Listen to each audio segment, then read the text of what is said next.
It's Wednesday night, and that means it's time for the Lamar Thomas Show, featuring the greatest receiver in the history of college football.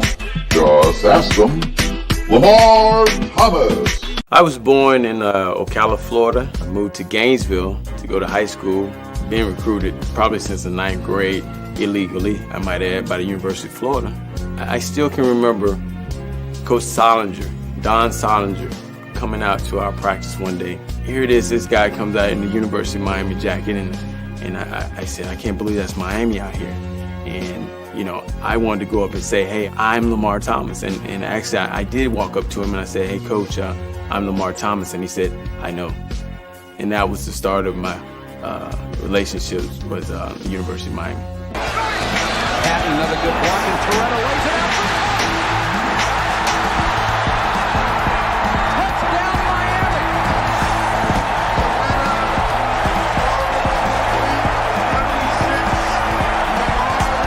You come down here, you'll be on TV every weekend, dominating. I thought about it. I said, man, where do I sign?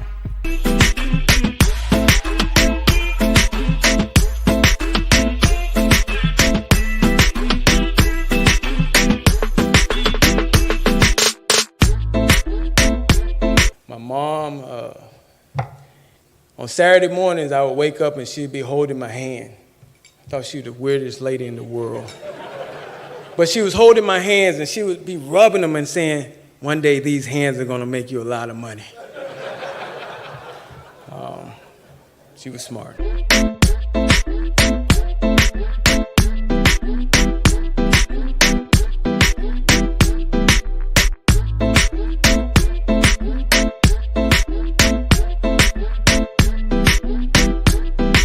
So now, here he is, the great one, along with co-host Gary Ferman of CaneSport.com, Lamar Thomas.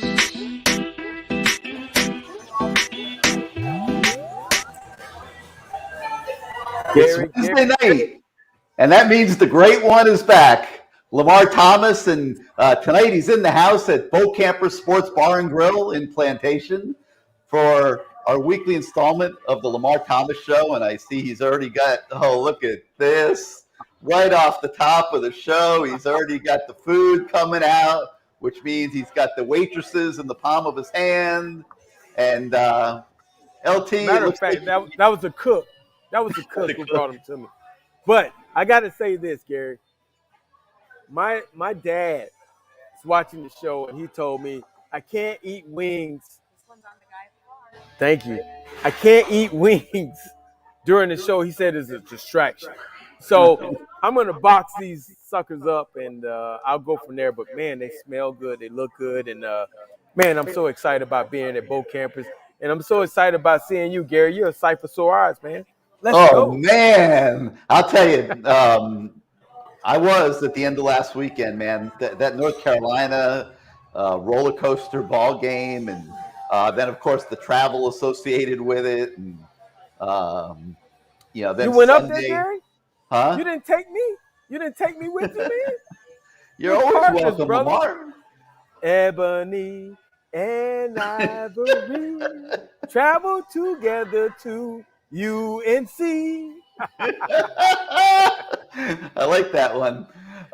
Yeah, and then Sunday came home, and of course our message boards at CaneSport.com were just totally out of control. So yeah, it was a ragged weekend. Another loss for the Hurricanes. We're going to get into it in a minute. First, let me welcome everybody officially to this week's Lamar Thomas Show. Thank you so much for watching every week. Our audience just keeps growing. Our feedback that we're getting is off the charts, and we're glad that everybody likes the show, and we're going to keep trying to deliver for you each week. We have a great guest lineup tonight that we think you're going to like. Big Leon Searcy is going to be joining us. Don Soldinger, to meet one of the legendary coaches that has ever coached at the U. He's going to be joining us. And then, unless he gets pulled into some crazy meeting or something, Alonzo Highsmith is going to be joining us, and we know that everybody wants to hear from Alonzo. So much for him to talk about, and so we're expecting just another phenomenal show tonight. So thank you for joining us. And so LT, right off the bat, let's talk about the North Carolina game. there's so many elements of it that we need to touch on. But let me just begin by giving you the floor and just tell us what your overall impressions were of the 6th Miami loss in a row, Lamar, to Power 5 competition. Man, it's been that many. It seems like it's been 6. more. It's just they're just compiling. You know, man, it was that game where I thought that we definitely had a chance to win the ball game, especially at the end. But I can say one thing: I'm very proud of those kids, and the people are probably going to the message boards, the comments are going to light up. I'm proud of them for not quitting. There was a chance there that they could have folded the tent, but I think they showed a lot of fight. Again, start slow. You got to be able to start faster, and they didn't start fast. And here it is. You get down to a team like that who's going to run the ball, and obviously the second half they did a better job of defending them, but you knew what it was going to come down to North Carolina running the ball, and us being able to have to tackle, whether it's the quarterback or the running back or the receivers or the tight end, whoever it was, we were going to have to tackle, and we didn't do a good enough job tackling, I think, and that was one of the reasons why we lost that ball game. Lamar, you mentioned the silver lining of the kids not quitting. And I wrote a column after the game essentially saying that because of how hard the kids played and the fact that they didn't quit, that now is not the right time to pass final judgment on Manny Diaz. Obviously, the greater majority of the fan base wants to see him fired now. They're concerned about a lot of things. They're concerned about running off a string of victories that might give Blake James a reason to say, no, we're going another year with the same situation. They're concerned about recruiting. They're concerned about starting a search for a new coach. And I was of the opinion that recruiting is irrelevant right now. You're not recruiting anybody right now anyway. Recruiting is totally in the dumper. As far as the new coach is concerned, all the guys that you're going to want to talk to are in the middle of seasons. It's the middle of October. And a team that's lost 6 straight to Power 5 competition is highly unlikely to run off 6 straight wins. As much as, there are still some people that would love to see that. So all the concerns that people had, I didn't see as a factor, and I expressed that in my column. But the fact that they didn't quit, the thing that I heard the most from people was they're not supposed to quit. They're Miami Hurricanes football players, and you don't get brownie points or ribbons, for your chest Participation on Monday. Participation. Yeah, like that's not how it works in college football. Right. You're feeling on all that. Well, when you said that, obviously that is definitely a feeling. And I was sitting there listening to what you were saying, and I was saying, man, we've fallen to that level where I'm saying, man, I just like the fact we didn't quit. That's pretty much the bottom of the totem pole as far as I'm concerned. This program, and we'll hear it tonight from some of the architects, the founders. These guys were there when it was being built up. They helped build the foundation. So we'll hear a lot about that, but it has to make everyone that played a part in that extremely sad, because you never thought that it would. We had a great run, and you thought that it would carry on and continue to carry on, even though we went through something a little bit before 2001, that great team. But that was because of probation. Then after that, you think, okay, it's going to have another run, and we're going to be totally relevant. We go to a new conference. We should run the gamut in this conference. We should meet Florida State in the championship game every year, and it just hadn't happened. And through coaches, through it's kind of, you don't even know where to point the finger, because as alumni, you're just not used to it. You're just not used to complaining.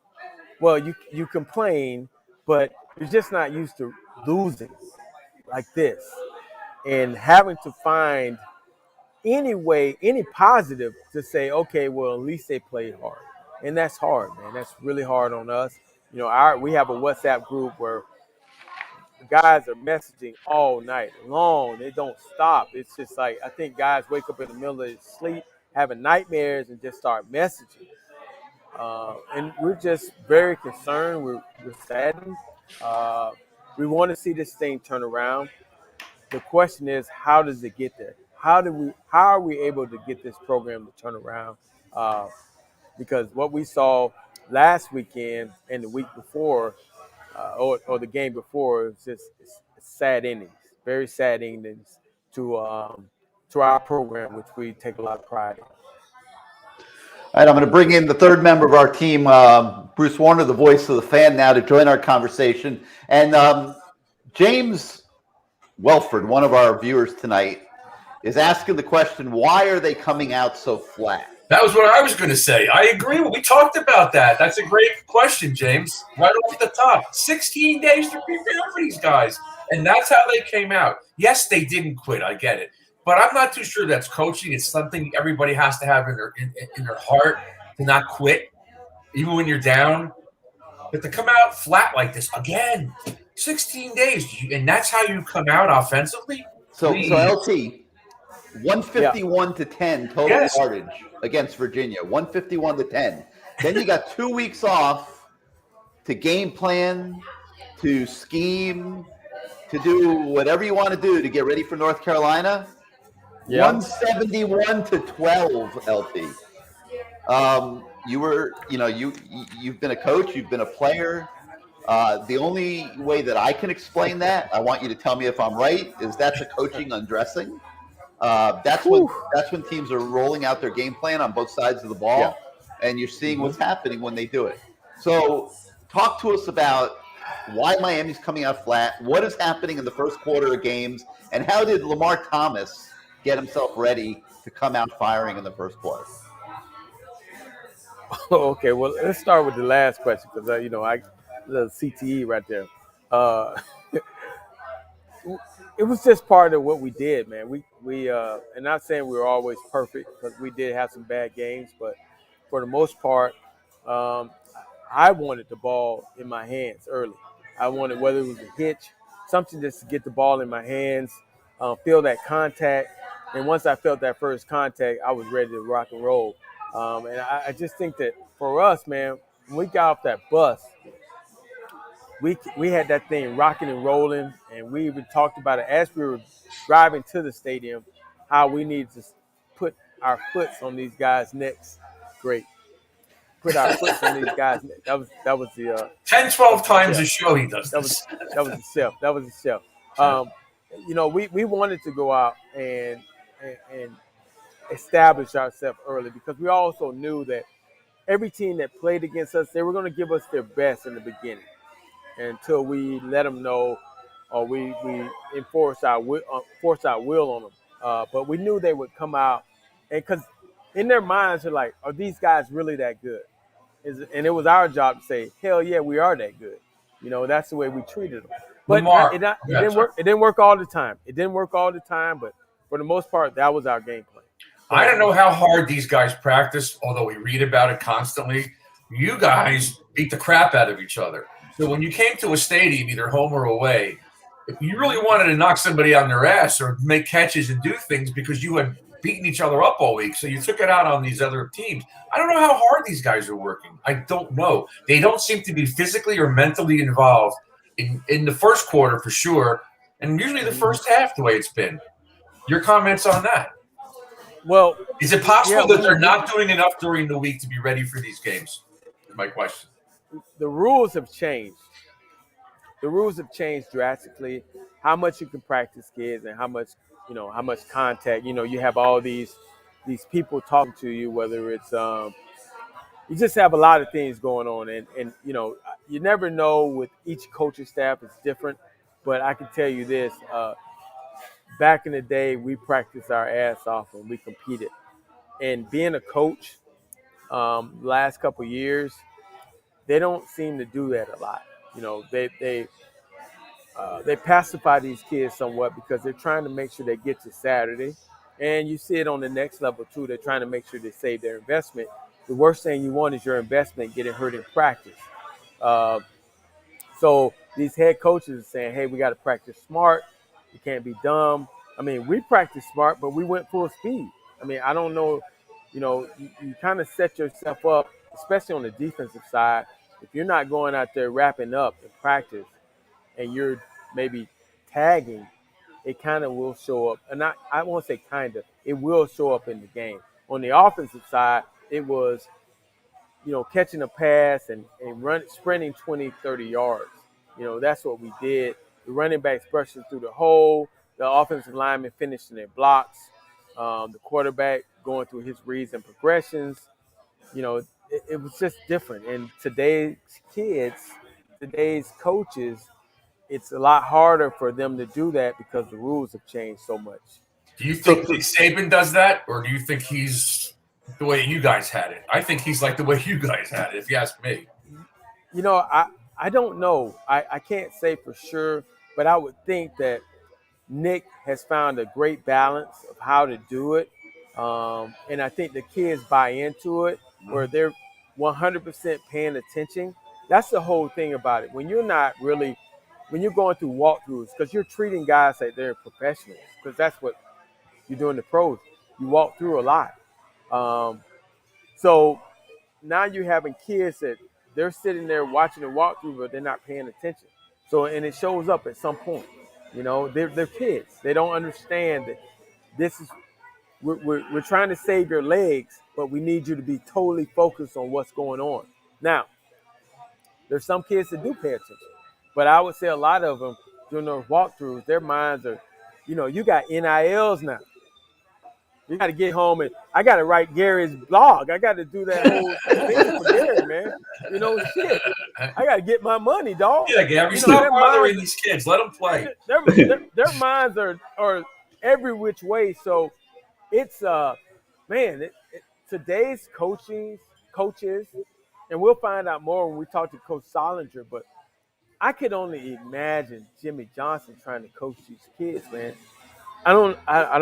I just don't think he will be successful because it's a different kid. You got to get great coaches underneath you that understand these kids, first of all, and I think he'll probably be able to do that. But him relating to this and the things that he was able to do with us, can't do it. You can't start practice over in the last period of practice.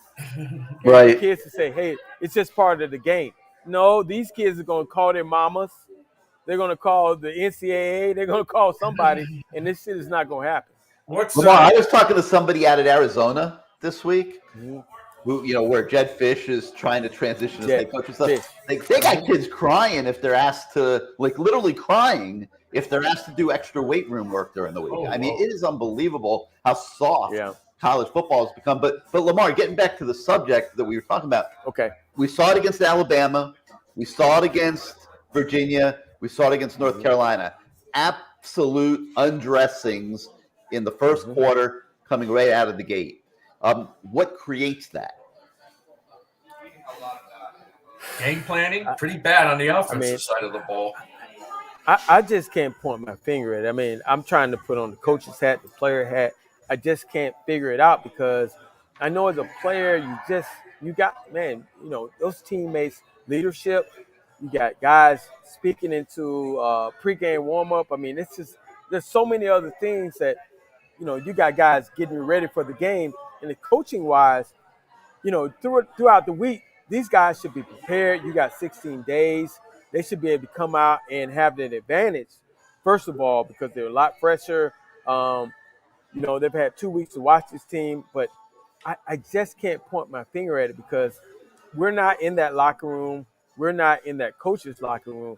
We're not in those coaches' meetings, so we don't know what's going on. But there's a disconnect somewhere, and Manny's going to have to figure this out. And if he doesn't, I hate to say it, they're going to have to make some type of other move. But, hopefully he's able to figure this thing out. And, again, here's a guy that's never been a head coach on any level. Hell, I don't even think he was a Pee Wee head coach. So It's a great point. He's learning on the run. He He's was- learning on the run. No, but we hired him. Blake hired him. So, he's learning on the run. He's trying to figure it out. And obviously, I don't think anybody on that staff has been a head coach. I mean, he's brought in he brought in some quality control guys or whatever they're called, but Analysts, no one has been a head coach. So who's telling him what to do? Nobody. No Which one. is the way he wanted it. That's the way he wanted it.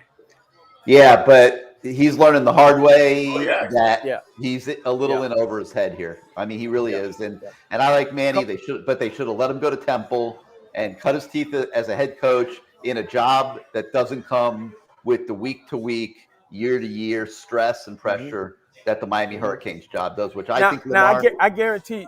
Hey, Gary, I guarantee you, if he'd have gone to Temple and put in a couple of years, he comes here a couple of years from now, he's ready.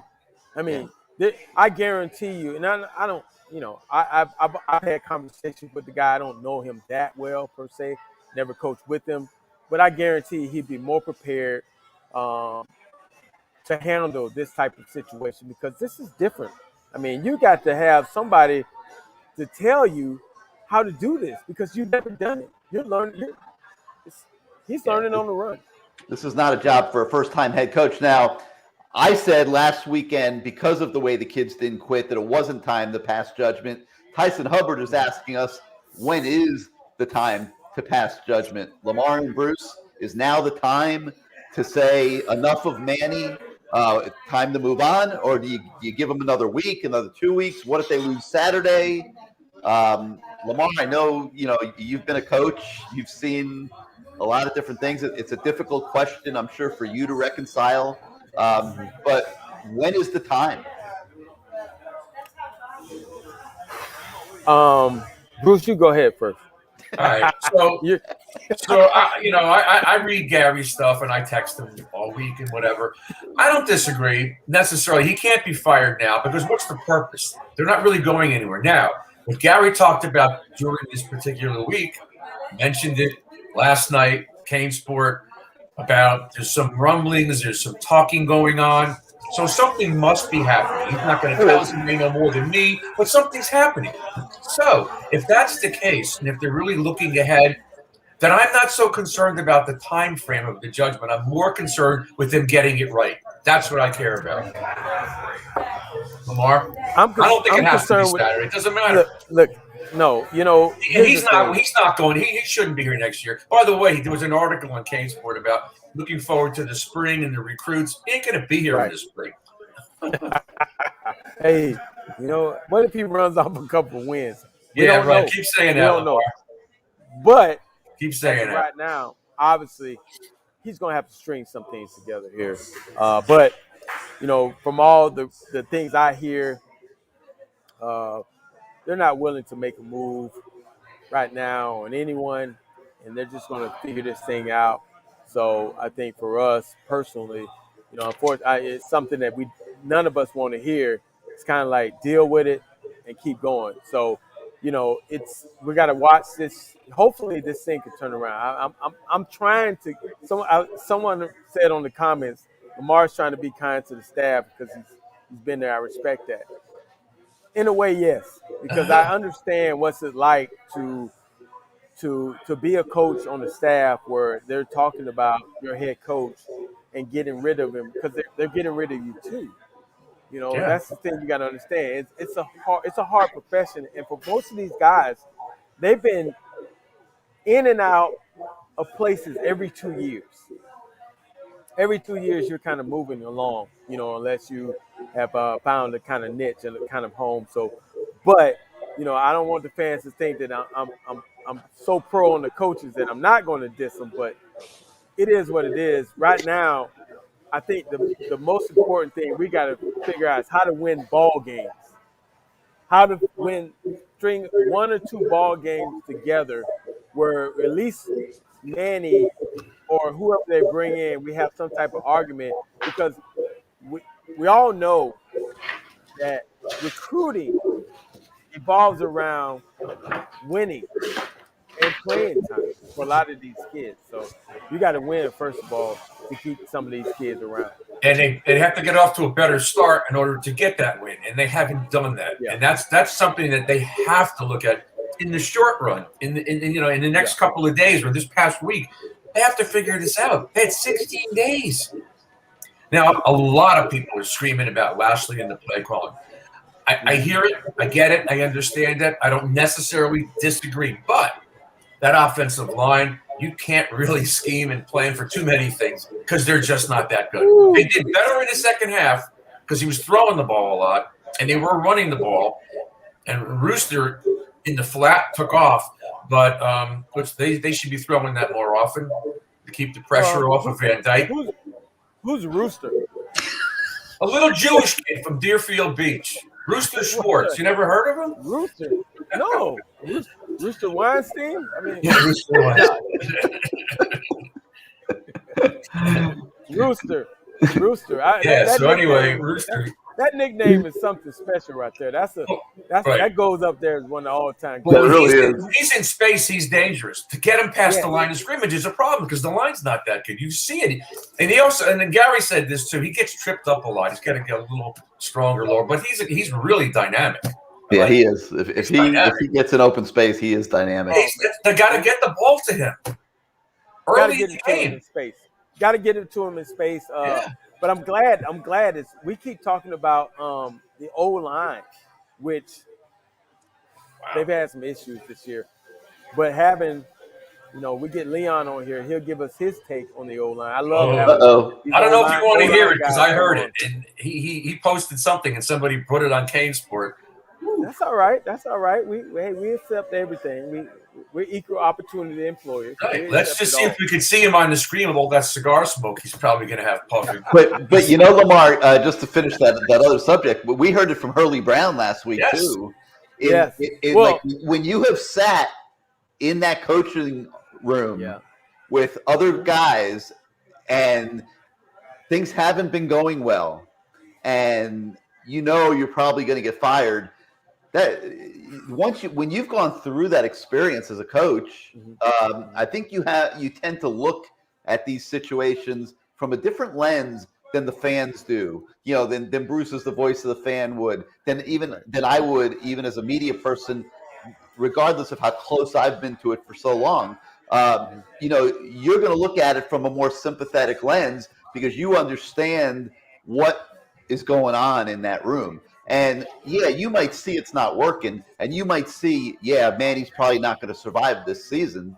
But that doesn't mean that you're going to, pull out the shovel and start piling it on top of these guys because you understand. And I think the fans got to understand that, when they start saying, "Oh, hey, Lamar is not telling the truth," or whatever. Lamar is telling the truth. He's just looking at it from a little different perspective than the rest of us.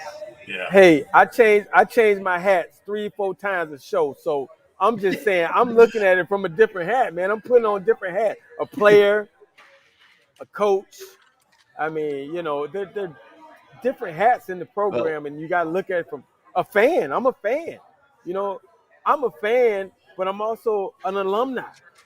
I'm also been a player at the program, and hopefully one day, who knows, maybe I can get in the building, maybe clean a couple jerseys or something like that, or maybe drive people around like Eddie Grand did with Dennis Erickson, and get my start, get my break, But it's tough, man. It has to be tough on all those guys. Take Manny out of the equation for a second. There are about 10, I think it's 10, maybe 12, and even more, maybe 12 position coaches, but there are even more guys in that building. Yes. That if Manny goes, they may not have jobs anymore. They may not have jobs, and it's a lot, man. There's some good guys, some good people in that building. I think the only people who are kind of safe is like the equipment room. The head trainers. They've seen the secretary. I think Murder survived like. Murder survived a lot of coaches. So those people are safe, and the academic people, but those coaches, the support staff, and that, it's a lot more than we know. Well, I started the season off wearing these, Lamar. I had my cane shades on when we went to Atlanta. I thought, hey, maybe they can be competitive against Alabama. You know, maybe this team could win 9 games this year. I've now traded them in for these. No, a paper bag, Gary. Put a paper bag over your head. No, I like these. These make me a little chill. But what is that? That's the Heat. What, you getting ready for the Heat season or something? No, man, I'm getting ready to get into a lounge chair under some palm trees, looking at some flamingos because I don't think we're going to be at a bowl game. I don't think there's any bowl games in December coming. Hey, Gary, we're going to the Military Bowl and we're playing UCF. That's what the CBS said. Wow. We're 2-4 or 5, and UCF is 3-3. That's what the prediction is. So I don't know where the Military Bowl is, but you're going, and we'll report on it. Yeah, I don't know, man. I don't know if I'll make the Military Bowl. So a big topic of conversation is obviously tackling. Now, here's what I'm struggling with. Okay, it's been a topic of conversation since day one, Lamar. And they just had their open week. And I'm out there whenever they allow us out there, and I'm seeing them go through the tackling circuit. How's it looking? It looks great. And like Armando Alvarez here says, they're tackling with with donuts and O's. Yeah. O's. I mean, and dummies and stuff. I mean, it looks fine. They do that for about 10 minutes of practice every day. They go through the circuit on the defensive field. Not working. Well, the donuts need to be able to talk to you to say, ooh, ooh, ooh. Because that's what's happening. Ooh, ooh, ooh. I mean, and the dummies have to move and shake and bake. These guys are not hitting stationary targets on a field. Hey, I tweeted during the game, they're shoulder bumpers. I mean, I've never seen they're shoulder bumpers. It's the shoulder bump. It's the shoulder bump. Shoulder bump. It's the shoulder bump. I mean, man, what is that, bro? I mean, wrap up, man. Come on, bro. It's embarrassing, especially when people around the country call you up and they make reference to it. That's the worst part of it. How about the comedians? Oh man, these comedians. The comedians doing videos on YouTube. Oh man, whoever that coach guy is, he's found himself a niche. I just wish he'd get off of our guys. Go to somebody else. Go to Florida State. Oh, that's right. They won a game. But Lamar, go to somebody else. As a guy that's specialized in trying to make people miss, like how does tackling get this poor? I think it gets this poor because everybody's trying to save these kids from getting hurt. So you find different ways, like the donut, or the whatever that big circle is. Yeah, it's there is something to it, but it's not a live person. That live person's just not doing like this. He's like, and you're trying to save shoulders. You're trying to save, because the worst thing you want as a coach is to have to go and stand in front of you guys, Gary, and say, what happened to Bubba Bolden? Well, he got hurt in practice today trying to tackle, hitting someone across the middle. They're like, why would you do that? Why would you do that? He's that close to, being great. And so they're trying to save these guys. And if you look on the next level, Gary, we see poor tackling on the next level too, because they don't hit. They don't tackle in practice. No, in the NFL, they don't hit all week, right?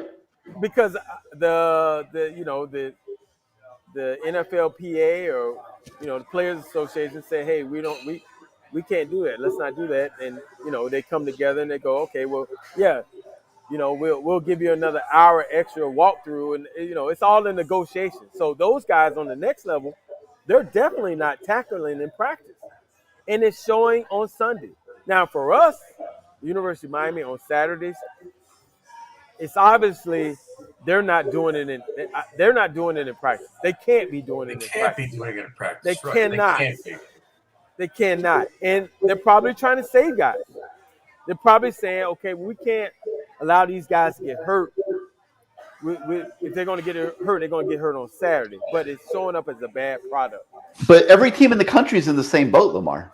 I mean, and there are teams around America that are tackling quite well. Oh yeah. So how do we reconcile that? Hell, they might be tackling in practice. Right, they probably I don't will know. be. I mean, I don't know. It's not but, illegal, right? It's not What- against the NCAA to tackle, right? So they should be doing it at least once a week. But what we got out of the University of Miami camp, the video I got was a donut rolling around and them tackling. That's what they do. So, Okay. Yeah. Well, I mean, what you put out there is what we see, and then on Saturday we see something similar to that. I mean, send me some videos of some guys tackling in practice. So I don't know what I'll chalk it up to at that point. Maybe desire, heart, I don't know, technique. I don't know what the hell but right now I'm like, if you don't tackle in practice, this is what you're gonna get on Saturday, man. Bad product. Sam Hall says that Manny had a decent season last year. There were big expectations this year, and he blew it. I'll point out to that one that there were a few games that De'Ara King bailed them out himself that made that an 8-win team instead of a 5-win team. Right. This year, you don't have De'Ara King to do that. I think if De'Ara King had been playing Lamar, that this team would probably be 4-2 instead of 2-4, and it would be lining up very much like last year. Derek King saved us, saved Manny, that staff, with his legs and what he was able to do last year. And we didn't know how really special he was until, come this year. I mean, he's a special kid. Now we have a freshman, a redshirt freshman, and he's trying to make it happen. But, I think a lot of these teams are throwing different things at him. They're trying to confuse him, and it's taking him a while to get, like he said, the game has not slowed down. It slowed down against Central Connecticut State, but if my grandmother was back there, it would slow down too. But when you're playing against these teams where those guys are getting paid a lot of money and they're game planning against you, he's having to figure it out. And I think it's going to make him a better quarterback. These second halves, if he can finally get that first half together, man, it's going to be awesome to watch what hopefully this team jumps on his back and jump behind him and they go on a little run. But, it's taking some time. And who knows? Maybe it's the play calling. Maybe it's Lashley saying, I want him to build some confidence. I want to take it slow. Well, Rhett, it's not working. You got to go with that second half game plan that you put in, and we're being aggressive, and guys are making plays. It's like two totally different teams in the first and second half. Yeah, I'm no offensive coordinator, but if I'm Lashley, I'm looking to get the ball, as we say, to Rooster's hands early and to Mallory's hands early, because those are your big weapons. If you can get them the ball, then it'll free up the receivers. But they're not doing it. They need to target what they need to do early in the game and execute it and get it done. You don't need the big offensive line to blow open holes to throw a swing pass to Rooster or throw an 8-yard dump off to Mallory, let him knock a few people over and get everybody jacked up and into the game. You don't have to throw 20-yard passes in the first or Bruce to beat North Carolina and Virginia. These are not great. These are not great football teams. No, they're not. Their defense was really bad last week. But last year, De'Ara King would have bailed you out of those two games. Yes. And Tyler Van Dyke is probably not capable of doing that at this stage of his career by himself, the way De'Ara King was. And so now you're in close life or death games. You're fortunate to be in that position, to be honest, the way you're playing in the first half. Right.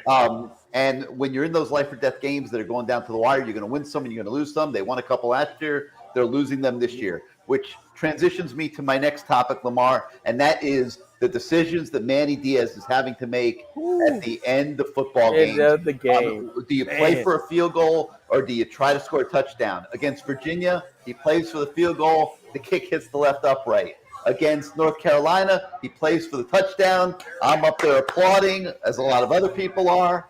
Pass gets batted, gets intercepted, game over. Mm-hmm. The life of a coach, Lamar. That's the life of a coach. It's some teaching moments for him. Man, I mean, we talked about it last week. And I said this. I said, everybody was like, oh, my goodness, he should have tried to score. And I was like, well, you got a freshman quarterback. You don't want to put him in a bad situation where he's going to be crying at the end of the game thinking it's all his fault. And bam, we come to this week. You try to score when you have the field goal. Basically, I won't say guaranteed because we've seen what happens with that. But you're in field goal range to tie the game, and you try to go for a touchdown. Obviously, they were trying to go for a touchdown because they were passing the ball not to – I don't think it was to the corner of the end zone. It was in the field of play. They were trying to go for a touchdown. So with that being said, they tried this time. Manny tried this time to go for a touchdown, and the ball gets tipped. Some lucky, just like we talked about last week, Bruce, something unlucky. Right. I won't say lucky. Unlucky for the University of Miami. It tipped up in the air. The guy catches it. Game's over. And quarterback's crying hysterically. And hey, the kicker was crying the week before. He's a true freshman. He was crying too. He was so upset. Yeah. He was so upset. He disappointed the whole team, even though it's not his fault. He missed it, but I heard there was something with the snap, wasn't there? Yeah. Well, I don't know. First of all, we know. I just heard the doink. Yeah. Doink. Doink's not a good sound. Doink's not a good sound. But I felt bad for the quarterback. But I feel like, in that being said, I hope the fans really understand that it's hard. It's hard to be a head coach, especially if you've never been a head coach. Right. To make those decisions, to make those calls, and to probably have no one on that staff that's been in that situation to make that call. Maybe in high school, but in the college game, ACC level, no one's made that call. He makes the call both times. He's wrong, and there's no right or wrong, right, Lamar? Right or wrong. No. He may have to do it again this week, and who knows what he's going to do. It could happen. Yep.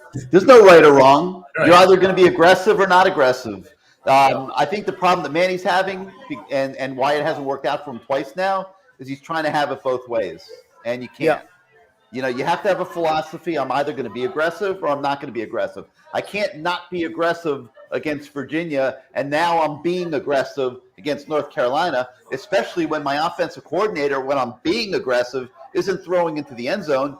He's trying to complete a pass 8 yards upfield, and you're going to get tackled anyway, and you're going to be in the same situation. They ended up with nothing to gain on that play, Lamar, because of the play call. Because even if Rambo got the football, he was going to get tackled, and they were going to it would have been a first down. The clock would have stopped with 10 seconds left, and they probably would have had time to line up and spike it. But you would have been making the same decision anyway with 8 seconds left. Do I take one more shot into the end zone, or do I kick the field goal? Well, I tell you this. The thought of that, and as I'm sitting here listening to you, man, to be walking that sideline and to have to think about, okay, what happened last week? We're going to be aggressive. Like you said, if he catches that ball, he's probably not in the end zone. Right. No. And No, so they said that. now They said it was a still- first down. You're still trying to figure out what to do. That's a tough one. But you know what? Like someone said on here, Stacey Hall said, that's what Shoot's role is. Bob Shoot's role. Yeah, but he's the That's a defensive tough one. analyst. I'm pretty sure he's on the mic. Here's a novel idea. If they would have gotten off to better starts the last 2 games, they wouldn't have to worry about the last 30 seconds of a game. Because you guys didn't really have to worry about the last 30 seconds of the game for the most part. And when it's a situation where there's not a right or wrong, guys, there's no analyst in the world that can help you. Right. It's like you're the head coach. That's why you make the big bucks. You got to make that decision. So I just popped this picture up on the screen. I'm sitting in the press box, listening to the post-game interviews, guys, and I glance up out the window, and I see Manny standing over there all by himself in the corner of the stadium. He stood there like that for about 15 minutes, and I thought, even though, I mean, it was so far away, and that's why you're seeing he's a little blurry and all that. But I think it showed the emotions that he's going through right now. I mean, it's coming apart on him. It's looking like he's not going to survive. This has been 3 straight years of anguish, of disappointments, and all those things. And I thought this picture really summed up just the whole mood after that game on Saturday. Lamar, when you look at that picture, what's Manny thinking there? Well, I mean, first of all, you sure that's Manny? I'm positive. I mean, I don't. You sure? No, I was positive it was Manny. That could be. Dude, that could be somebody recruiting. So far away. That could be somebody recruiting or something. Lamar, I put the zoom on max. Trust me. I mean, I couldn't get any closer. And I think the focus, if you look at the picture, like the Myrtle Beach over there and the North Carolina logo on the wall is pretty sharp. And I think the camera zoom honed in on that when it was setting up its focus or whatever. And so Manny came out a little blurry. But yes, that was definitely Manny. What's going through his mind as he stands there in the corner of the stadium? I mean, first of all, he could be thinking, man, I'm so glad I got direct deposit. I mean, he could be thinking that. I'm just saying, bro. I mean, I'm just saying. He did have his phone in his hand. He might have been checking his E-Trade account and stuff, no doubt. Hey, man, I'm just saying, bro. It's either that or he was saying, I hope the equipment guy or the trainer's got a cyanide capsule in his bag. He could be saying that, too. Look, at this point, I mean, 1 foot in and out the door. I mean, hey, man, you're just thinking, hey, man, what this money still thinking there's a lot of zeros in that bank account. I'm just thinking that might have been my thought process at this point if I was the head coach with no experience. He's probably like sitting over there thinking, man, can't do anything right. I can't. It just 2 weeks in a row, I have a big decision to make, and it didn't matter what decision I made, it still ended up wrong. So in his mind, he's like, man, we got to figure this out. We got to, he's going to have to pull from, because he's never been a head coach, he's probably going to have to pull from some of the people that he's been around, or maybe even his father, in politics. You got to pull from something. You got to figure it out, because this is a tough one, man. You're basically not liked by a lot of fans right now. Let's be honest. They don't like him. I mean, and, we liked him when he brought the turnover chain out. Everything was good. When he was a defensive coordinator, he was great. He had the Notre Dame game and the Virginia Tech game, and everything was great. He became a head coach, and I think the FIU game was the one that kind of turned the tide. And right now, he's probably saying, man, what the hell did I get myself into? I thought it would be a lot easier than this, but it's hard at the University of Miami being a head coach. And we talked about that last week.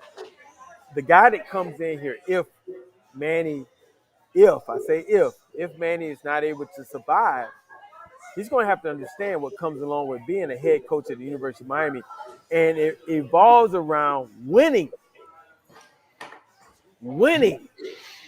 Guys, do you realize that they could be saying to themselves, we're this close from being 2-0. 2-0. That is what they're saying. 2-0. We could be 2-0 in the Coastal. That's that what close. they're saying. And everybody else in the ACC is saying the same thing, because all these games are close in the fourth quarter. Yep. You win it. You're going to win some. You're going to lose some. Over the course of 8 conference games, you're going to win some. You're going to lose some. If you're like, when we going to win some, Gary? God dang, you talking about? I need to win some. I want some win some. I know, man, but I see it all over the country. Really, it's like if you can't score enough to distance yourself from teams, it don't matter how much better you are theoretically than the team you're playing. Because if they're in the game in the fourth quarter because you can't score enough to distance yourself, then you're gonna, you're gonna win some, you're gonna lose some. Like your kick is gonna hit the left upright. You know, your pass is going to get batted at the line of scrimmage and get intercepted. You know, somebody's going to fumble. Somebody's going to miss a block.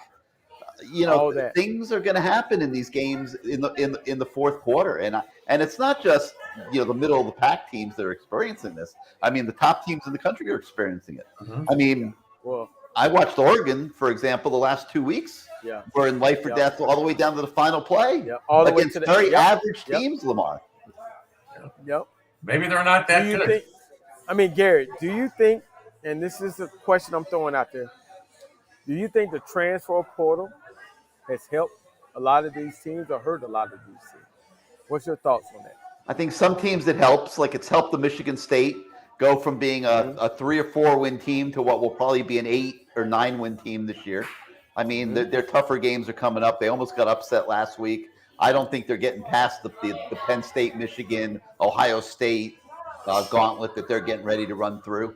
But I think it helped that program go from being really bad to being respectable. And then others, I think it becomes a crutch. It becomes too much of a crutch, to not recruit well enough in traditional recruiting. Well, Bruce, what do you think? I mean, you're the average fan. What are the average fans saying about this whole transfer? What the hell am I average? Come on, man. Average I thought you were my friend. Look, I think there's so many things wrong with the program and what's going on. You can't put your finger on any one thing. You just can't. It's a combination of so many things. It's the coaching. It's the lack of experience. It's the lack of preparation. It's the lack of thought, thinking ahead. There's just so much. For 3 years, he's been on this, I'm learning on the fly. I mean, you can't do that. But there's a lot to learn on the fly. Yes, you can't do that. I knew last year when Gary kept on saying they're going to bring in Alonzo. As soon as he said no, I knew this was going to happen this year because he needs guidance. And when you have that kind of an ego, or he's a narcissist, or whatever he is, it shows. And that's why he doesn't have coaches with experience. This is all on him. He thought this maybe would be easier. I don't know. But, and I don't know how introspective he really is, because some of these comments that he makes post-game is like, oh, my God, where the hell were you all? We were all watching the game. LT, I think part of what we're seeing, LT, is a nervous team when they come out, when they start the game. Right. I mean, we're seeing a nervous quarterback. We're seeing nervous defensive players who are whiffing on tackles and things like that. What creates that? Well, better than what you just said, I think a nervous play caller too. Yes, could be.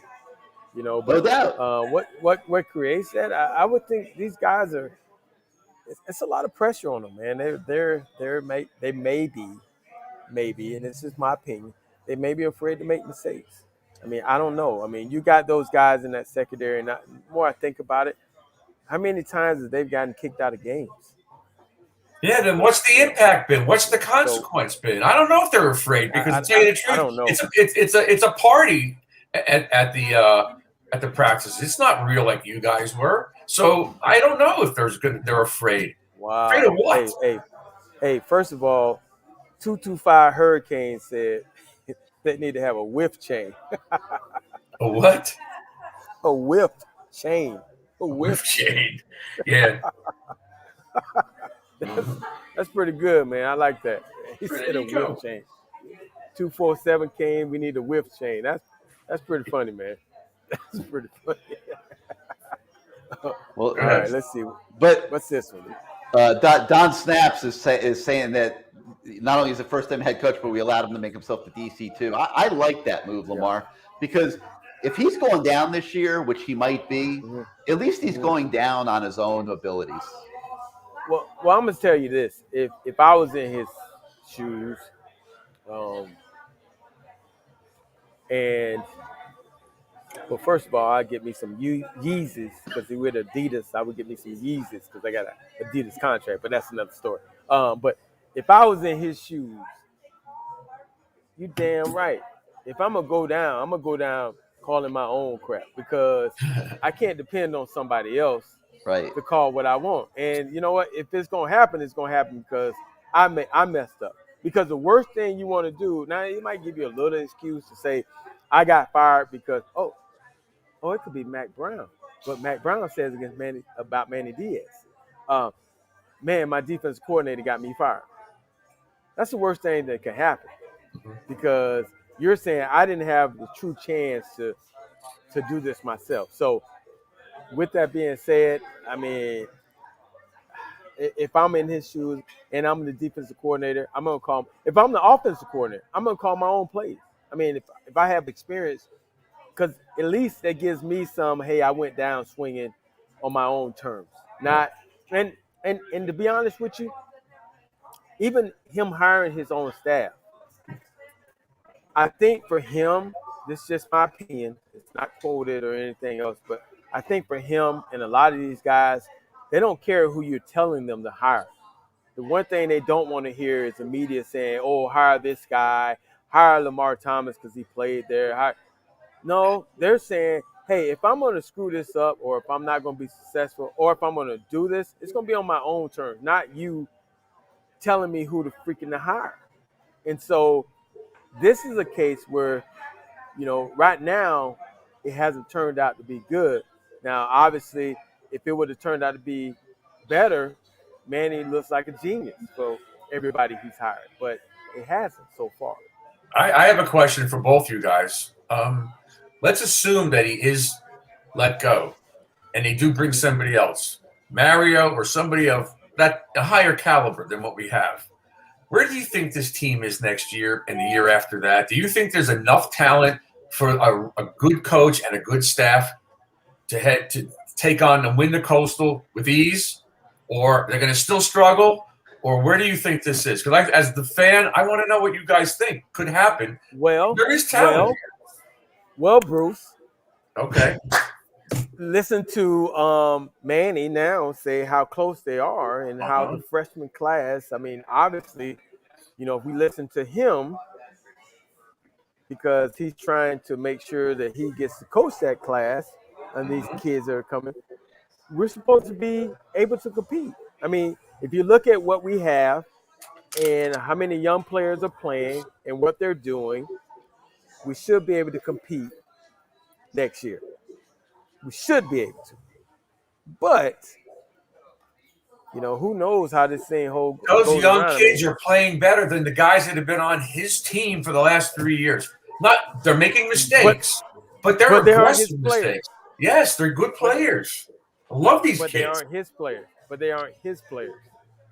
I think a new coach coming in would immediately hit the portal and try to rebuild the offensive line. Got to get better on the offensive line. Yeah. If a guy like say Mario Cristobal gets the job, the first thing he's doing is he's hitting the portal and he's looking for the 5 best offensive linemen that he can find in the portal and bring into the program. And some linebackers. Stop saying Mario Cristobal, man. Well, to me, man, he's the only candidate in my opinion. The second choice to me is so far down the road. That's me.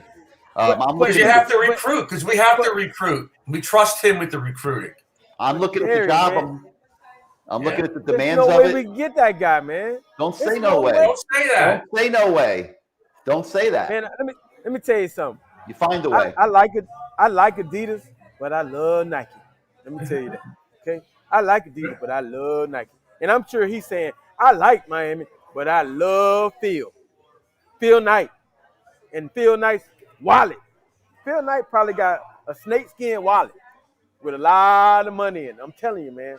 We talked about this. I think there's a chance. You and I talked about this. It's probably not going to be. You said it won't be about the money, and I understand that because he's made a lot of money and he will continue. And he would make a lot of money here, Lamar. He'd make a lot here. Yeah. He might not make $8 million a year, but he might make $6 instead. But he's going to make a lot of money. But Gary, that 6 ain't the same as making that 6 in Oregon. Yeah, it ain't the same. Why? This 6 down because. Man, have you not looked at the house prices? Oh, you probably cost bought a of house living? in a long time. Yeah, I'm not worried about what houses. a coach. You're not worried about, but he I'm not is. worried about what house a coach making $6 million a year is going to buy. Trust me, he'll be just fine paying his mortgage. Yeah, you know, and if he's successful here, he's probably going to have more national pub than he gets at Oregon. I mean, Yeah, I being don't in think the that matters ACC, to that guy. and, well, I'm not saying it matters to What did you call him. it? Oregon? Did you call it Oregon? Oregon. But anyway, Oregon. But getting back to what I was saying, so I think, let's say he gets the job. I think he's coming in here and he's going to take the 5 best transfers on the O-line that he can find. And now you've got Jake Garcia and TVD coming back at quarterback. I think he looks in the portal for a third quarterback to inject into the competition too. So that's a quarterback and O-line. You've got Rooster coming back. You'll have Thad Franklin and Cody Brown, and you'll have Cam Harris, I'm sure, back at some point. And you're probably going to try to recruit another running back, I would think. Receivers, you're in pretty decent shape. I'm not sure you got a number one, Lamar. I'm not sure you have a number one receiver over there, but you do have some good guys to work with over there in the receiver room. And then defensively, I think you're trying to find a few pieces there as well. But to answer Bruce's question, I think that this team could be competitive in the Coastal next year. Sure. I mean, they're competitive this year. They stink because everybody else is so great. So let me ask you a question. How is Wake Forest the best team in the ACC? But they are. But Bruce, let me ask you this question. Because of you just said that, and because of Gary, you just said that, do you give Manny another year to prove his work? No. Because every year you go like this, Lamar, you're going to pay for it too down the road. Yep. I mean, recruiting is no place right now. I mean, it's just not. It's getting worse instead of getting better. Now they're starting to offer kids that are absolutely B and C list kids. Yeah, did you see those kids? No offers. They offered this kid. Yeah, I mean, you're going. You're every year you go like this, you're paying for a couple down the road. Okay, let me ask you this: that kid that they offered, you say had no offers, right? Who I don't even know who it is. Okay, you say he may have had. I don't think it was Division I schools. It was some offers. Okay. I don't know. Okay. Now, if they watch film on that kid and they like what they saw, I wouldn't go on. That's one of the issues I have with recruiting. A lot of guys, a lot of people go on who's offered this guy before. And if you're one of the first to identify and you actually watch film on this guy, and you offer him because you think he's going to be a good player or be able to fit your program, then that's a lot different. Because you know how many times guys go in and say, okay, who's you got? Oh, this is a 4-star guy. I'm going to offer him. They haven't even watched film on him. They're just offering guys because they're 4 stars. Or they look down the list and they see Miami's offered him, or they look down the list and see Alabama's offered him. They haven't even watched. They see LSU's offered. They haven't even watched film on, hey, coach, put me in the box, too. Well, that's pretty sad if they haven't seen these guys. That's pretty sad, Lamar. You know what? But I think in this case, they offered this kid because they probably think they're not getting the other guys that they're going after. That's why. Why would they do that if they think someone else is coming? Not in a million years. Trying to get some momentum going in recruiting. Yes. Well, it depends on what year he is. You know, you can offer someone early, and if you really evaluate this kid and you saw he fits what you want, go ahead and offer him, because you know what? I think he's a guard center, Gary. He's not even a tackle. He's a guard center. Where's he from? They're struggling at the O-line recruiting. Right. They're struggling. And, they probably just want to get a commitment just to, right now they're trying to figure out how they're going to keep their jobs. And they can't have it looking like the recruiting class is no place. And, I think they're searching hard to try to find kids that they can offer at this point that will commit, that they will get. And then it puts a little bit of a Band-Aid on it. And if they get fired, it's not going to matter because the new coach is going to turn those kids loose anyway. Right. Well, they've already lost the one kid, and I'm not too sure about Graves either. I'm not too sure about him sticking around. One of the problems they have, and this is what I ran into coming down south, you don't come down here to recruit linemen. Why is that? But every team's got linemen. How could they not be? It's true, but how could it be like that? In Kentucky, them boys are corn-fed. In Iowa, them boys big. They big. Plus, they probably eat members of their own family. You know, those guys, they don't care. I don't know about that, Bruce, but you know, Horse, cow. Those guys, those kids, man, they're different. When we come down here, you find defensive linemen with great agility, big guys with great agility, but not really too many linemen. Like I remember Petrino saying, "Hey, you find skilled players, linebackers, safeties, receivers." You know, he left out quarterback, but I found one anyway. But You did. you know, he didn't say anything about linemen. You know, because you look other places for linemen, man. I mean, unfortunately that's the way it is. Now, I tell you what, you can find some guys up in the Panhandle, but a lot of people don't recruit the Panhandle for some reason. I don't know why. I'm not even so sure, other than Leon and McKinney and a bunch. There's others, but for the most part, they never really had these blue chips Orlando Pace offensive line. They had a couple, but their history of it has really not been. It's been everywhere else, but on the offensive line, they've got stars everywhere. You know, Leon, obviously, McKinney is an exception, and Casey Jones, and some of these other guys that are playing now. You know, but for the most part, that's been a dilemma. You have to go out of the state. They just didn't do it. Huge dilemma. Well, they got their hands on the one kid. What's his name? The 6'7" kid that they offered at the beginning. Gary. Now he's got other offers. You know the kid I'm talking about. The 6'7" offensive lineman. It didn't have a lot of offers. He committed to us, but he's still looking around. Oh, Flip Croswell up there in Georgia. Yeah. He's another one. You know, not that many people were after him. Miami had offered. Now he's getting more stars, but he's a big kid. And McLaughlin's a big kid too. I don't know what his upside is because I have no clue. But he's a naturally big kid. He's 6'7". He's like 280, 85 now. You know, it's possible.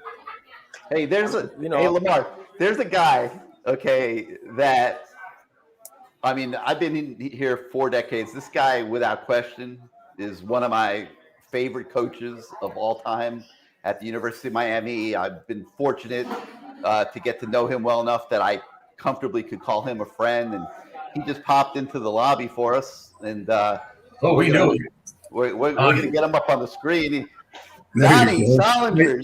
How you guys doing? I didn't recognize you without the white towel. Where's the white towel, Don? Get the towel on your neck. I got it. I just left it in the bathroom. Oh, okay. What is Phyllis? Did Phyllis give you a haircut tonight or something? Yeah. How you guys doing? Good. How are you doing? Good. Great, Coach.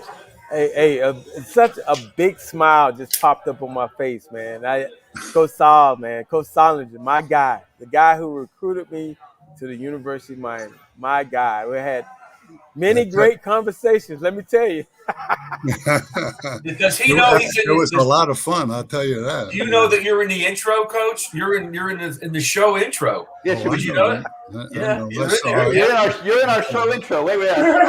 Let me show it to him real quick.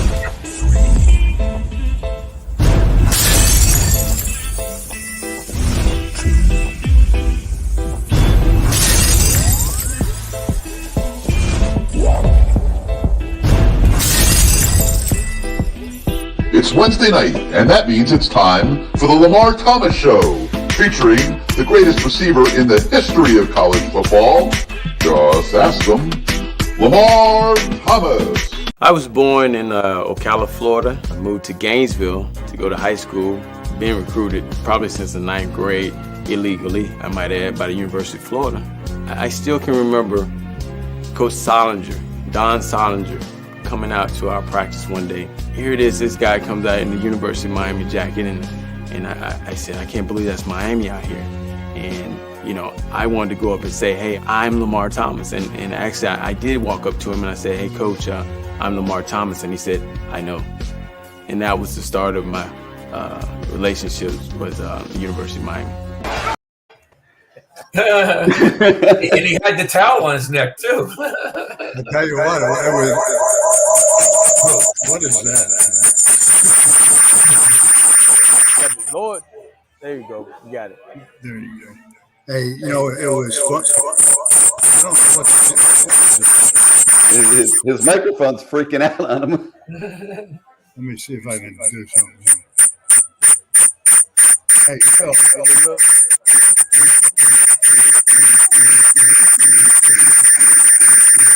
Should he start again, Gary? Phyllis. There you go. Oh, there's Phyllis. It's the D. All right. Phyllis, we like the haircut that you gave him. That was a great haircut you gave him, Phyllis. All right. She's echoing on us. She's gonna have to fix it, right? Just like in my house. I'm helpless. Phyllis runs the show, man. I don't know. I have no idea. Because the microphone is like there's feedback or something.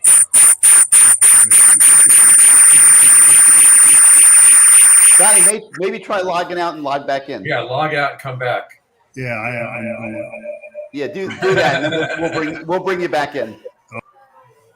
Listen, man, I just have the biggest smile on my face, man, because He's just a great guy. It takes. Oh, I see what happened. Wait, hold on a minute. Let me see. He's got Johnny. Are you there? Yes. I think I see what happened. Wait a minute. It looks to me like you're in on two different screens, and they're probably competing with each other. Try it now.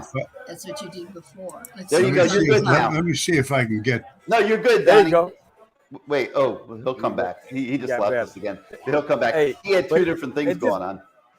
It just brings me back to a great time in life, man. It was such a great experience to be recruited by Coach Soldinger, man. It was he was and I was talking to him earlier today, and I was telling him how the way he recruited me is the way I recruited others. There I am. You know, that's Here he is. Thank you. it's just talking about the way you recruited me. And You know, it's the way. You know, it's funny. You know, I mean, things have changed so much now, Lamar. You know, I mean, with kids. You know, when I got to Miami, you know, the kids that were there, you know, the Alonzos, the Brattons, those guys, you know, all the guys that were playing when I first got there, the McVeys, Bruce Fleming, those guys were tough guys. I mean, really tough guys. And so when I recruited kids, you know, you didn't know, you know, you're recruiting a high school kid and they're coming into a culture that's really different for them. And so when I recruited them, I told them the truth. I mean, if you want to compete, if you think you got a shot at going to the next level, come to Miami. I said, there's a bunch of athletes here, but if you can compete here, you'll have a shot at going to the next level. Basically, that's the message I sent. That is definitely the message you sent, Coach. With just the one exception, Lamar Thomas. It worked out for me. I recruited Horace, Copeland, I recruited Lamar, I recruited Leon Searcy, I recruited all those guys.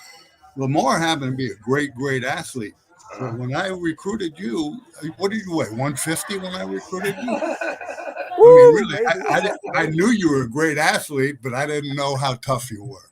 And you fit into the culture immediately. Athletically, you could do it, but when you came into the culture, it was different for you.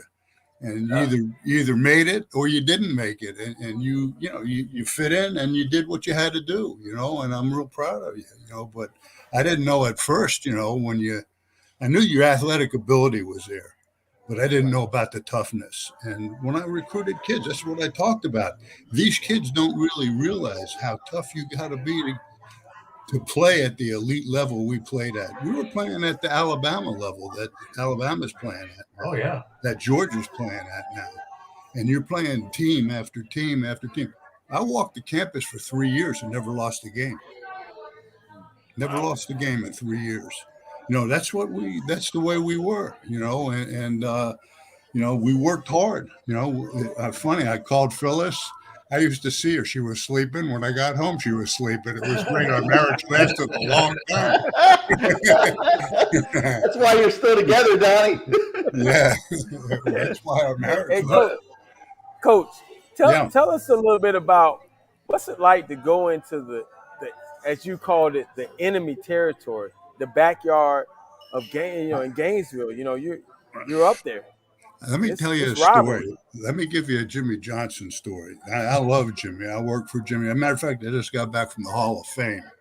You know, I went there. I didn't want to miss his induction or EJ's induction. Well, EJ, you know, asked me if I'd come, you know, so Phyllis and I drove up. It was great.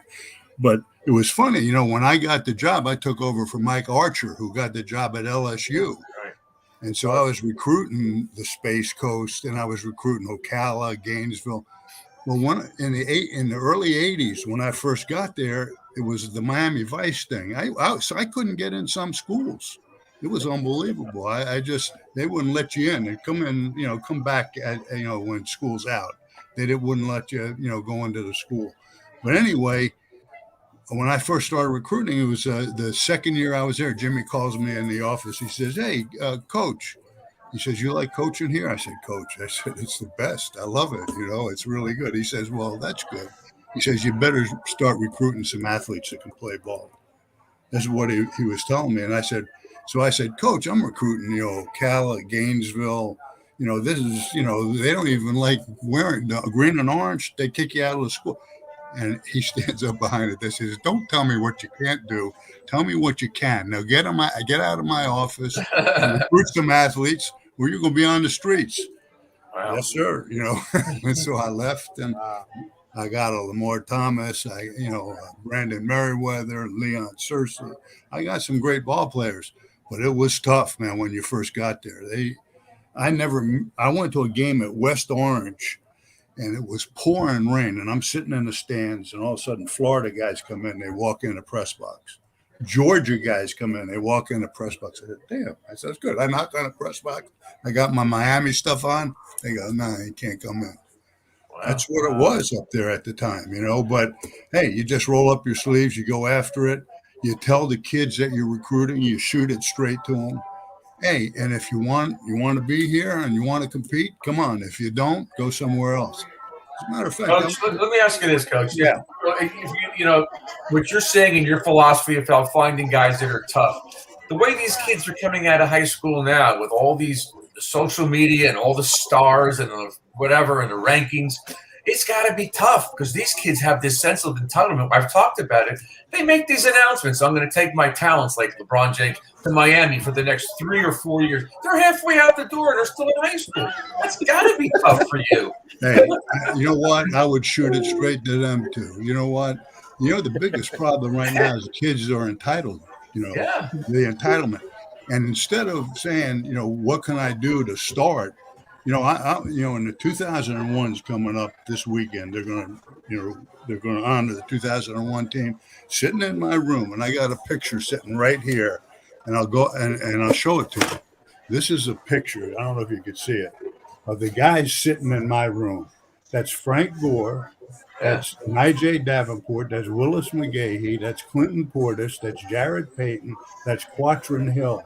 All of them played pro football. Yep. Every single one of them. So you're sitting there and you're playing with the best kids around. Now a kid, instead of saying, "What do I need to do to start?" I want to transfer. That's the way to go.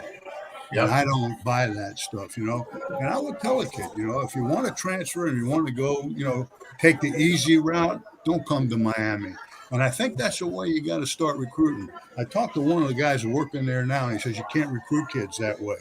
Well, the kids that say yes to that, the kids you're going to win like got when they step on the field. The kids that say, "Hey, I want to go somewhere else," let them go somewhere else. We're going to kick your ass if you go somewhere. And just a quick follow-up, Coach. When you guys were there, the kids that were coming in, because we've had with these guys, we all know all the players. They knew they weren't going to start. They knew they were going to be on the bench a year or maybe even 2 years. That's not happening. These kids, they don't start like, "Okay, I'm out of here. I'm going to transfer." How could you guys coach attitudes like that? When I started coaching the running backs, my first game, the first game I was coaching defense when I started. Really? The first game I coached in was the kickoff classic against Auburn. They were ranked number 1 in the country. It was Brent Fullwood, Tommy A.G., and Bo Jackson. And I was coaching inside linebackers, and we held Bo Jackson to 78 yards and beat him 20-18. That was my first game at Miami. And so, I just tell you, and you say, about the kids, I used to tell the running backs, look at all those guys. Every one of them play pro ball. I said, hey, you're going to get your number called. I don't know when it's going to be. But when it is, don't screw up because the guy behind you will be just as good. And when I first started coaching running back, even Butch, they wanted to feature one guy. I said, how could – and you know who else was supposed to be in this room? when he first came to Miami, Dan Morgan they put in that room, and I was a went. fullback. I said, "Are you kidding me?" I said, "Look at all the guys I got." I said, "You kidding me? This guy could be an All-American somewhere." And his dad got a little bit upset with me, but they moved him to linebacker, and he won the Butkus Award. Right. So, I mean, guys wanted to compete. That's all. And Dan would have competed in that room, but come on, there's only one football, And so these guys all were great ball players. I respect Davenport a lot because he was a great tailback when he was young. And they moved him to fullback, and he kind of sacrificed because he didn't see the ball very much at fullback, but he blocked, caught passes, and that's why we won the national championship in 2001, I think. If the transfer portal were here back then, Donnie, you probably would have lost half that room. Excuse me? If the transfer portal were here then, you probably would have lost half that room. Well, McGahee wanted to transfer. He wanted to transfer, but I knew his mom pretty good. My defensive coordinator in high school taught his mom at Jackson. And I'd say, I called her up. I said, hey, let him compete. He'll be fine. And he wound up staying. But he kind of wanted to go. Auburn was fooling with him. And, hey, Coach. Coach, Ed's wanted to leave before he got that haircut, too. I told Lamar a story about Edwin James, and this is a true story. The culture at Miami, I'm telling you, the culture at Miami is a lot different than they don't let the guys do it now, but I think they should because it was kind of like it was a culture that made us good. It was a culture that demanded the young kids fit in with the older kids. We're going to show you the way, but you better do it our way. That's what the older kids gave it to the young kids. And so there was a little tradition, the seniors would come in and they'd shave their heads, they'd shave their hair. Edwin James comes up to the room. This is the first day he's there. He says, Coach, I'm going back to Immokalee. I said, what are you talking about, bro? He says, these guys want to shave my dreads. He says, I'm going to screw somebody up, man. And he would have. I mean, that's the thing. And I kind of talked. I said, hey, come on, Edge. I said, it's a tradition here. Let him shave your hair. And he did. But, boy, he didn't want to. He was going to mess somebody up. And they have a little ring in the locker room. It was set up. There was a TV and there were couches. Mm-hmm. When they came to recruit him, the pros came in to talk about him. They would call out guys to see how tough you were. They wanted to play with guys that had a little toughness about them. They didn't want to play with guys that shied away from physical stuff. And so Edwin James was undefeated 2 years in a row. He and Nate Webster were the two guys that nobody ever beat. Linemen, defensive linemen, anybody, they whipped everybody. And that was the culture of Miami. And that's why we were good. We were tough. They demanded from each other.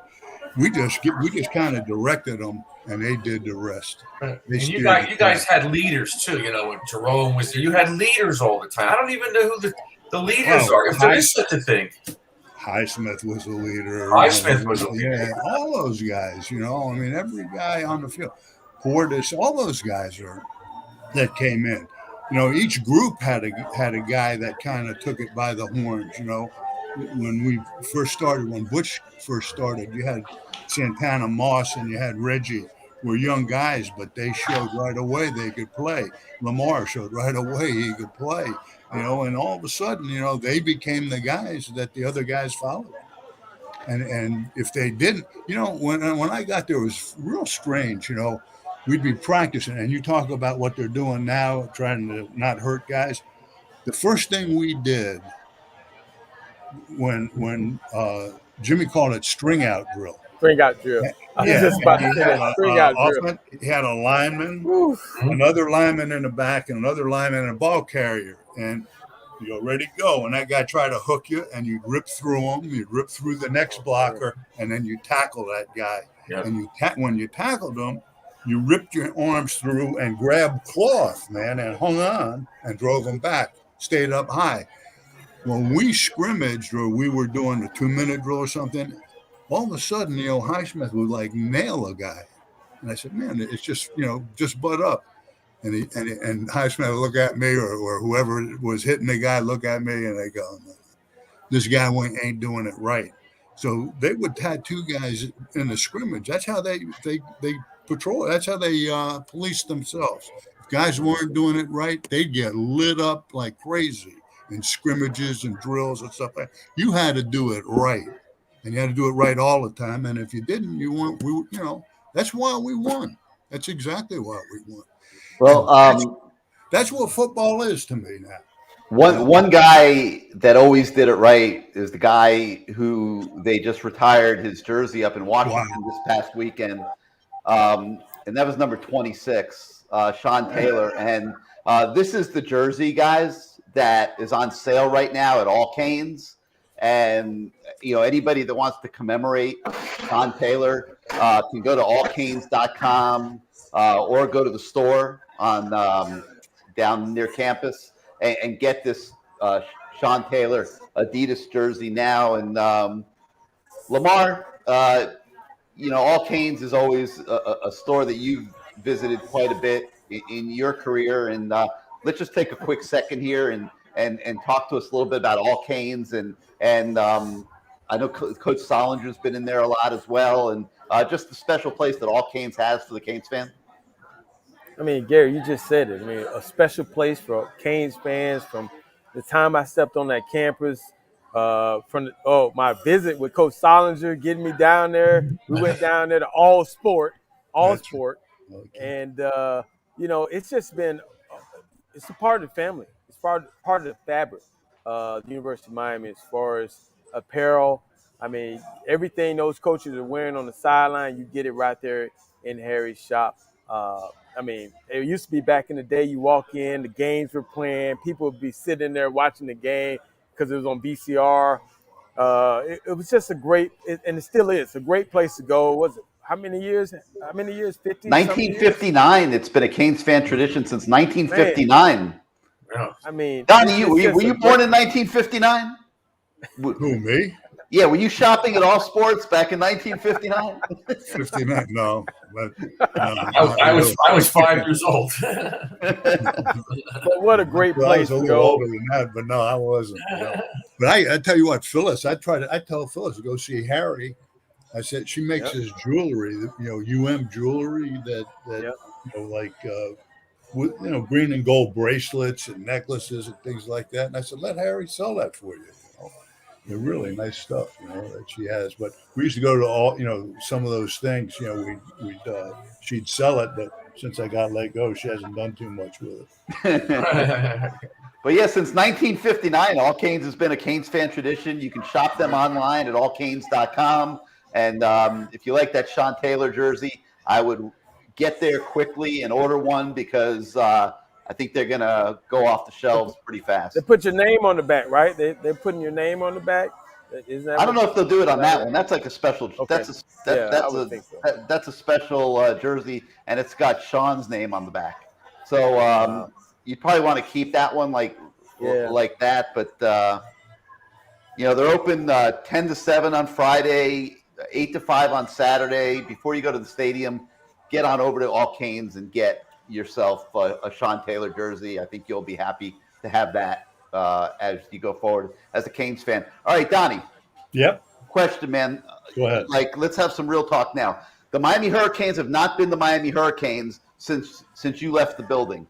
And I'm not saying it's because you left the building, but I personally think that the fact that you and some of the other guys did leave the building and that the program that was so special fell apart at that point of time has everything to do with what we're still experiencing today. You watch television, you've seen what's been going on, you've seen the merry-go-round of coaches. What's the Don Solinger perspective on what's going on at the University of Miami? I followed this thing since I've been a kid. I always said I was a fan before I was a coach. There's always been some kind of tie to the University of Miami is different than any other college campus. You can't bring in a guy and say, okay, Finkel's going to come in and get it done. He comes here. Miami's a different place than Cincinnati. I'm going to tell you that right now, than in Ohio. You have to have guys that know what's going on. There's always been a Vagodas, a Brodsky, a Harold Allen, somebody that knows the community, somebody that knows what's going on, somebody that knows what's happened at the school. and Howard, who hired me, really kind of got this thing going by going into the inner city and getting the kids from there. So you got to understand. Even when Erickson came in, Lamar, he was overwhelmed by those kids. He never saw those type of kids when they got on the field. They were competing like unbelievable. He never saw that kind of competition, and of course he won a couple of national championships for them. But that was the thing. So I think you could bring in a guy like Jimmy, but Jimmy knew what was going on. I mean, he knew. He wound up keeping me. And they were, and of course he had that whole staff, and you got to know what the Miami culture, and I think that's a big key. Well, they got Ed Reed now. If you don't listen, if Manny doesn't listen to guys, that's not good. You got to listen. There's a reason we were good. I looked at Jimmy and what Jimmy did, and I took it back to Southridge. You got to hire guys. And you got to give them some kind of boundary or a boundary that they can operate in, and let them go to work. You know what I'm saying? You can't micromanage everybody. You got to have faith in the guys that you've hired that they're going to get the job done. Art Kehoe is coming in this weekend. He's coming back. He's come in my room. If my guys weren't getting it done, he'd be chewing them out. He'd come in my room. I didn't care. Doesn't bother me. You can't do that. Everybody has their little cubbyhole. These guys are making 3 times what I made at Miami. I didn't make any money at Miami. None. I made more money coaching high school football than I was making at Miami. But I didn't care. I love Miami. I love coaching, and I like winning. And I'd go in Art's room. And if Brett and those guys weren't blocking for my guys, I'd chew their ass out. And we did a test each week, and I had maybe 96 plays. I had templates of the stuff we did, and then down and distance by down and distance, and everything, short yardage, medium yardage, blitzes, and stuff like that. And Art and I gave the kids a test, and we would do that, and they'd have to write out and draw all the blocking assignments. So if you ever saw Art on the sideline, and we could sit down and talk to the kids. That's exactly what they were doing. It's on the test. I saw that, and it's not, they could talk to us. We could make adjustments and things like that, at halftime or during the game, we could make adjustments, So these are the things. And I think these are important things, and you got to be able to, hey, it wasn't luck that we won. I worked my ass off. I worked from 5:30 in the morning. I was walking that campus, and I got home 1 o'clock at night, 12:30, 1 o'clock. Almost every day except Thursday and Friday. Wow, Coach, this may be an unfair statement, but I think you're going to be okay with it. It's just my opinion. Maybe it's not even a fair question to ask you. I think had Butch's contract been worked out, God knows where we would be right now. I think we would be in a lot different spot than we are now. Maybe he might not be here anymore. Which stage you said? If Butch Davis's contract got worked out, he didn't go to Cleveland. I think this would be the greatest. In a way, he had to go, but you're right. If he stayed, I think his forte was recruiting. There's no question about it. Well, that's how we got Portis. I was up there in Gainesville again, and I was looking at Buchholz, where Lamar is from, and Jimmy Ray's kid was a quarterback. Was a pretty decent quarterback. Jimmy Ray Stevens. Yeah, it was Jimmy Ray Stevens, right? Right, and I brought the film back of Jimmy Ray's kid. First play, Portis goes 97 for a touch on the kickoff, and Butch says, "That's the guy I want." And so, that's who I started recruiting, and that's who we got. But he was great. Coach, yeah. Wait, Coach. Don't mean to cut you off, but Clinton, we both you said the same thing to both of us. So you and Portis? I said the same thing to him. Don't bullshit me. Don't bullshit me. Okay? Don't bullshit me. No, I said it to all the kids I recruited. If I'm coming to Gainesville, don't bullshit me. I'm going to give you another story. I went to Pahokee to recruit Smith, the running back that went to FSU, a little running back. I went with Mario Cristobal there. And I got in the room, and I gave him the same pitch. Mario got pissed at me because I said, hey, I said, bro, either the kid wants to come in and compete. If you don't want to come in, go to FSU. I don't give a damn. I don't want a kid that I got to kiss his butt to compete here and win. If he goes to FSU, let him go to FSU. I'll coach somebody that wants to be here and wants to compete and wants to work and has some kind of character. You gotta recruit guys with character that are not afraid to roll up their sleeves and get after it. That's the way I feel. And he called us all bro. Yeah, bro. He called us all bro. and get it, and get it done, bro. Donnie, why 16 years later or 17 years later or whatever it is? I mean, Miami's 2-4, totally irrelevant in college football, at the bottom of the ACC.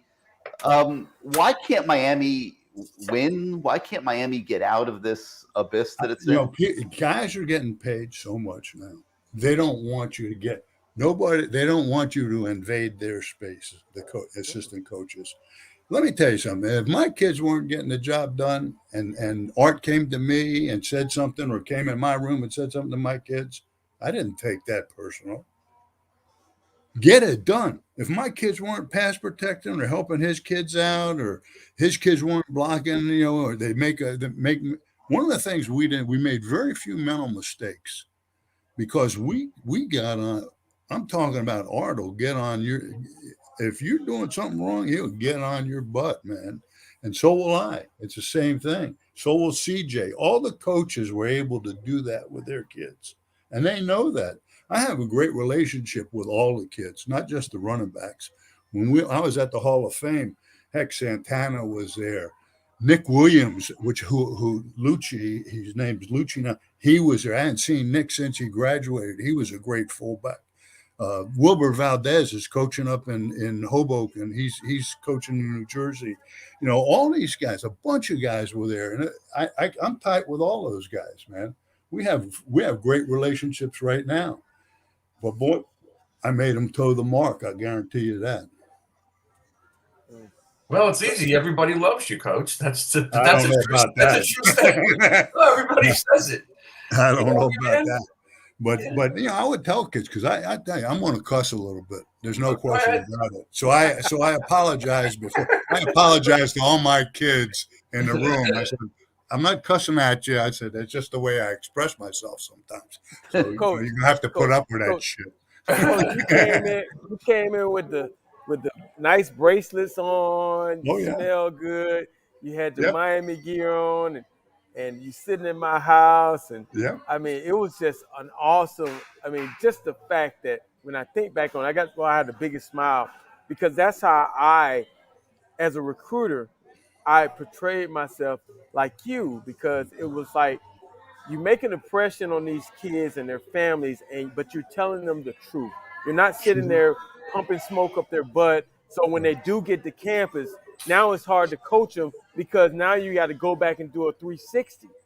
You tell them, hey, man, you come here and compete, you got a chance. You're not telling them, hey, man, you're going to be the best player when you walk in the door. No, you're not doing that. You're going to play right away. No, just like you and Jimmy told me, if you come here, you'll compete against the best athletes day in and day out, and you'll be further along than a guy that goes to Kentucky or Florida and starts as a freshman. By the time I'm a senior. Amen. And that's I said, wow. Hey, Lamar, you know it was a thrill for me when you got put in the Hall of Fame and your dad. I talked to your dad at the. I hadn't seen your dad since I recruited you. Yeah. So it was nice to see him. And I kept in touch with Leon's dad. Leon's dad passed away last year. I wish Leon was on. I didn't see Leon come on. He had a family emergency. I just texted him. He's not picking up. I don't know. Yeah, he had a family emergency. Okay. Yeah, he is. He had a family emergency. Yeah, I hope he's doing okay. But, I kept in touch with Leon's dad. That's a great recruiting story. I got so many recruiting stories. Unbelievable. Rusty Medeiros is a great story. I mean, there's a ton of great stories, But I don't know why, Gary. I don't know why it hasn't happened. But I think it's because coaches kind of like don't talk to me. I'll get to, they want to keep. They want to cubbyhole everything. And when you play football, you can't cubbyhole stuff. what the receivers do is tied into the pass protections and what the backs do.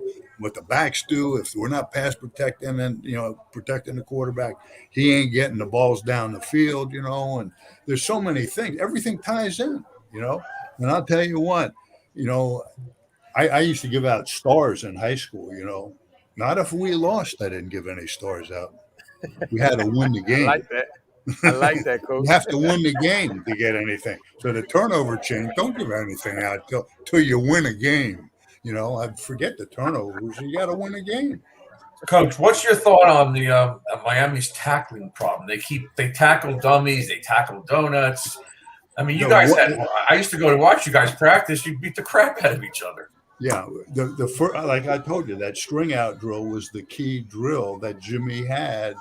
We did 2 drills. We did string out and we did a pursuit drill. The kids ran to the ball. Because in high school, Mike Shapiro ran my defense, and I told Mike, I said, I ain't saying anything to you. You got that thing. But I said, I want to see everybody showing up in the picture. If a kid doesn't show up in the picture, I'm pulling them. You got to get somebody else. You got to run to the football. If you're swarming the football, and that's what Jimmy always used to talk about, if you're swarming the football, you got a chance.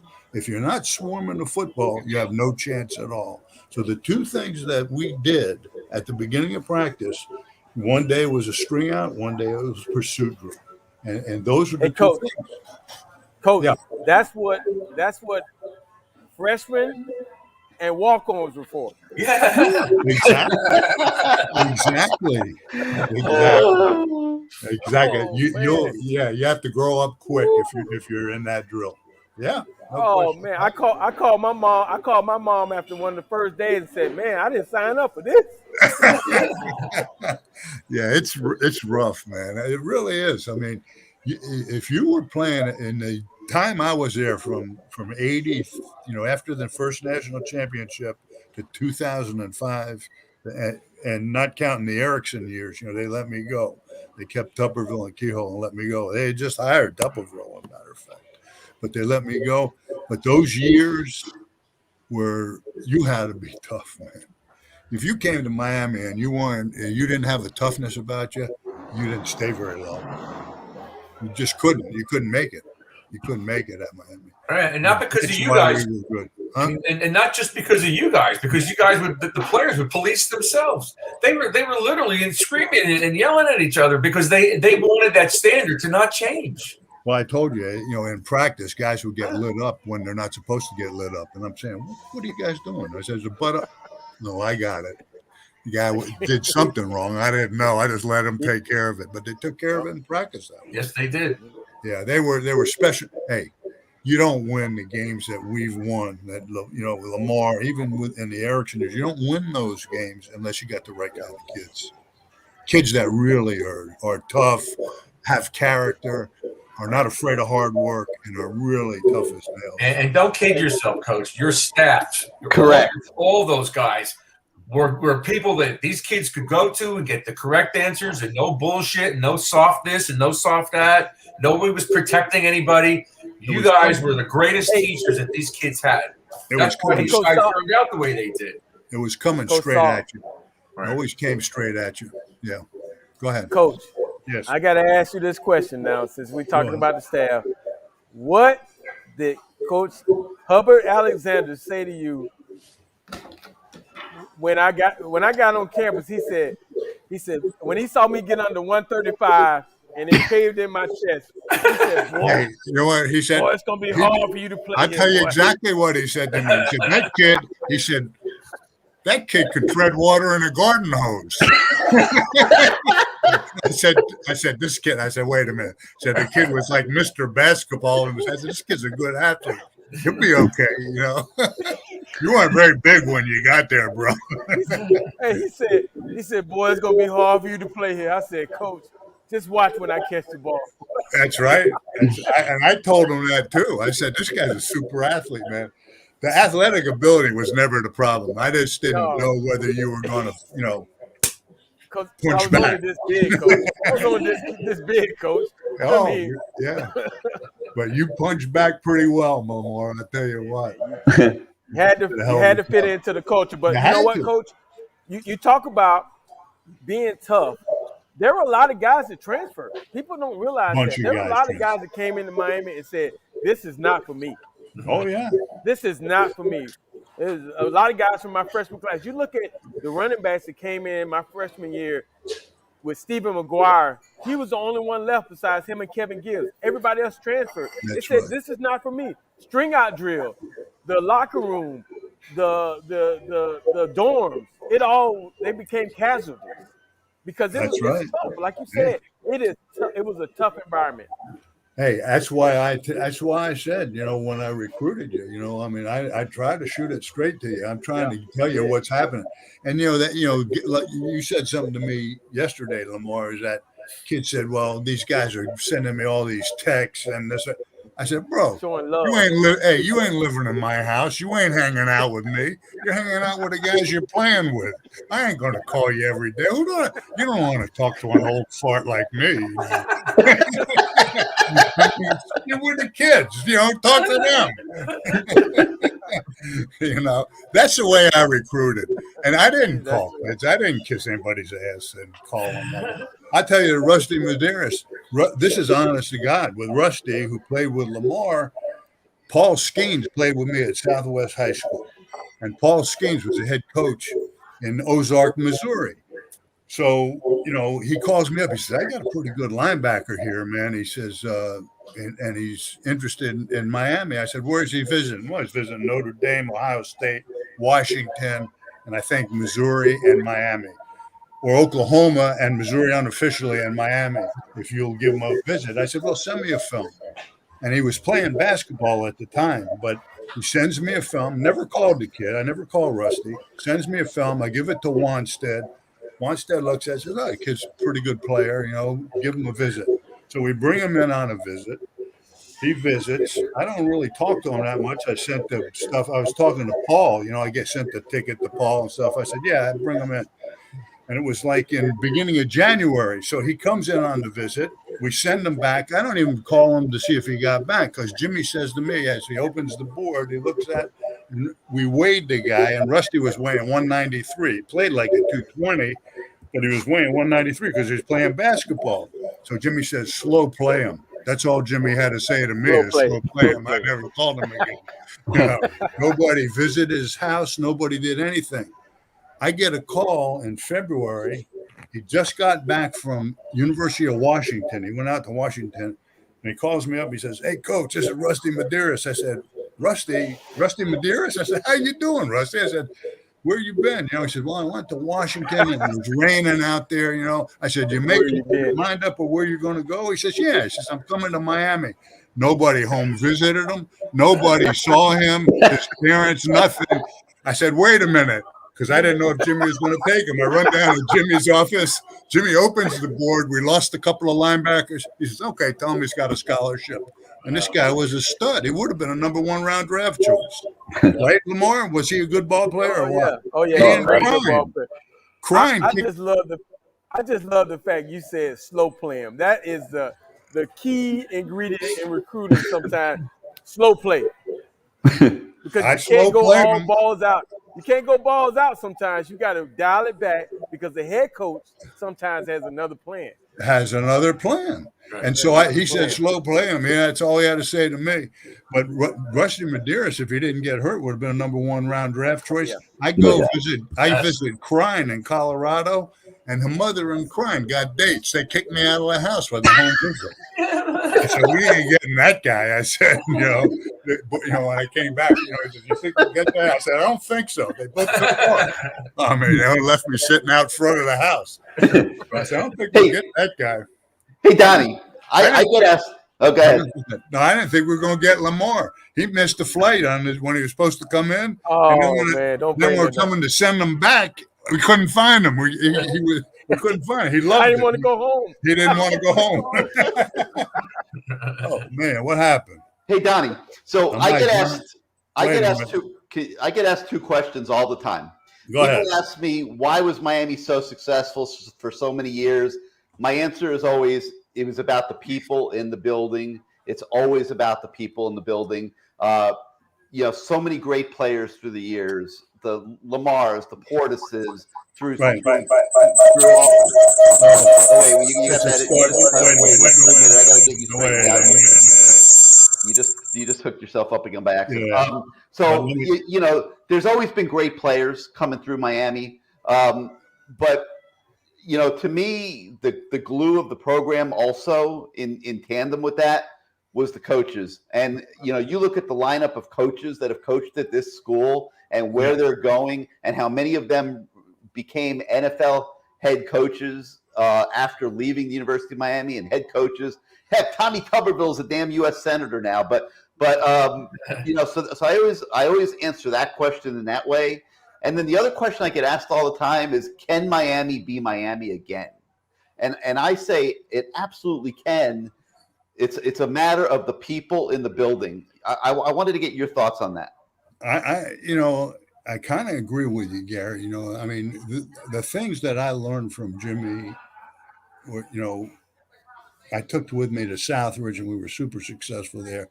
I had a coach, forgive me an example. I had a coach at Southridge, Steve Alvers, who actually played here and played for the Jets. He was a long snapper, and he coached the offensive line, but he never raised his voice. He never yelled at the kids, never cussed, never yelled at the kids. But we'd line up on Friday. Those kids that he had always blocked the right guys, never made mistakes. We always had the leading rusher in town, and things like that. And I used to get on. I said, Steve, you got. And then all of a sudden, I just backed off. I said, hey, look at the bottom line of the thing. You know what I'm saying? So Jimmy always gave you a parameter to deal with. Mm-hmm. If you went outside the parameter, he'd pull you back. But he let you coach. He let you do it your way. You have a group of kids. Are your kids productive? I just looked at you. Say you saw me coach. You know how I coach. I saw you coach in high school. I saw you coach at the University of Miami. I saw you coach at both levels. I don't have to pat any. I never said it. Anything about me. Hey, our special teams were the best in the country when I had them from 2000 to 2005. We scored more touchdowns than anybody in the country. 4 more than Virginia Tech. You don't have to blow your own horn.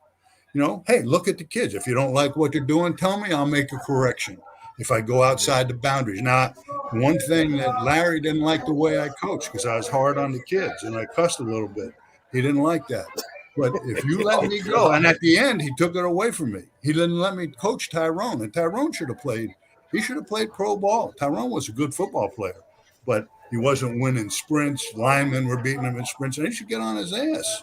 I said, come on, bro, you're dotting the I. You're a stud. So you got to let those coaches go. Well, Butch eventually did that. Jimmy would let you do that. And you got to do that. And I think Manny has it. It's funny. Mike Rump brought me to Miami the other day.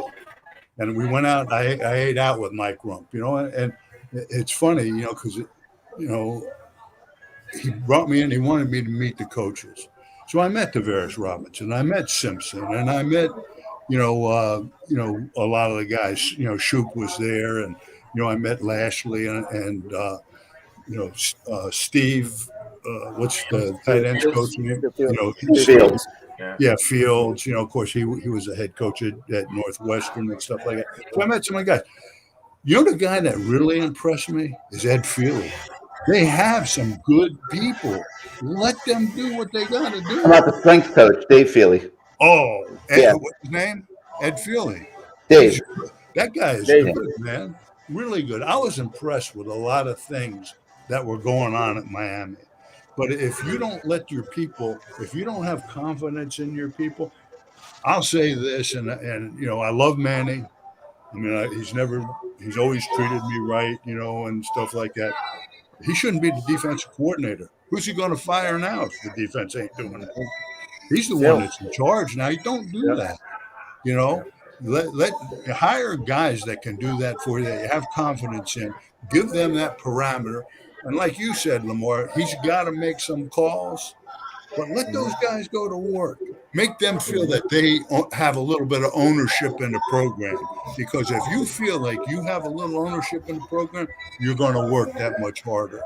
And that's the way I feel, and I think they got good kids. I have a house in South Miami that 4 of the players are living in. Harrison Hunt's living there, who's a stud. I think he's a good defensive lineman.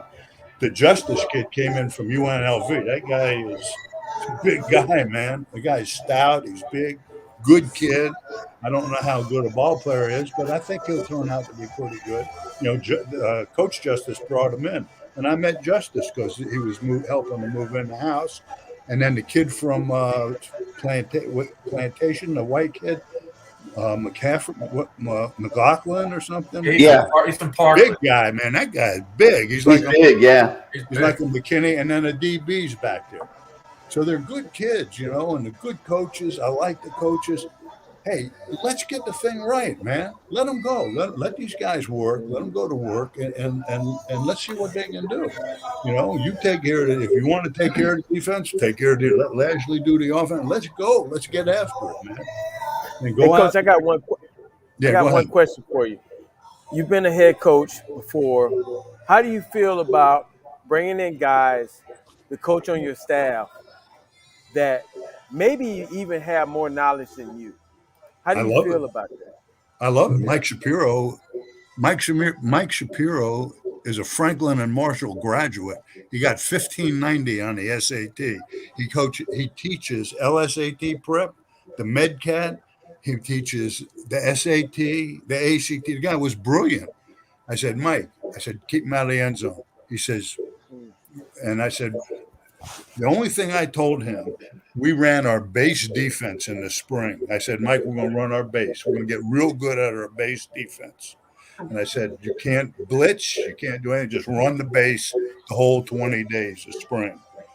I said, in the fall, do whatever you want. Just keep them out of the end zone. But if you get in trouble, go back to your base. That was a parameter I gave him. I want smart guys. I want guys that are better than me. I'm very confident in how I deal with people and deal with kids. I'm very confident with that. But I want good people, man. I want the best I can get.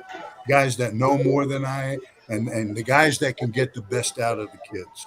That's what I want. We had a sports psychologist. Butch brought in a sports psychologist, Kevin Elko. Yes. He was excellent. Yeah, I know Kevin Elko. Yeah, Elko's good. He worked with some pro teams.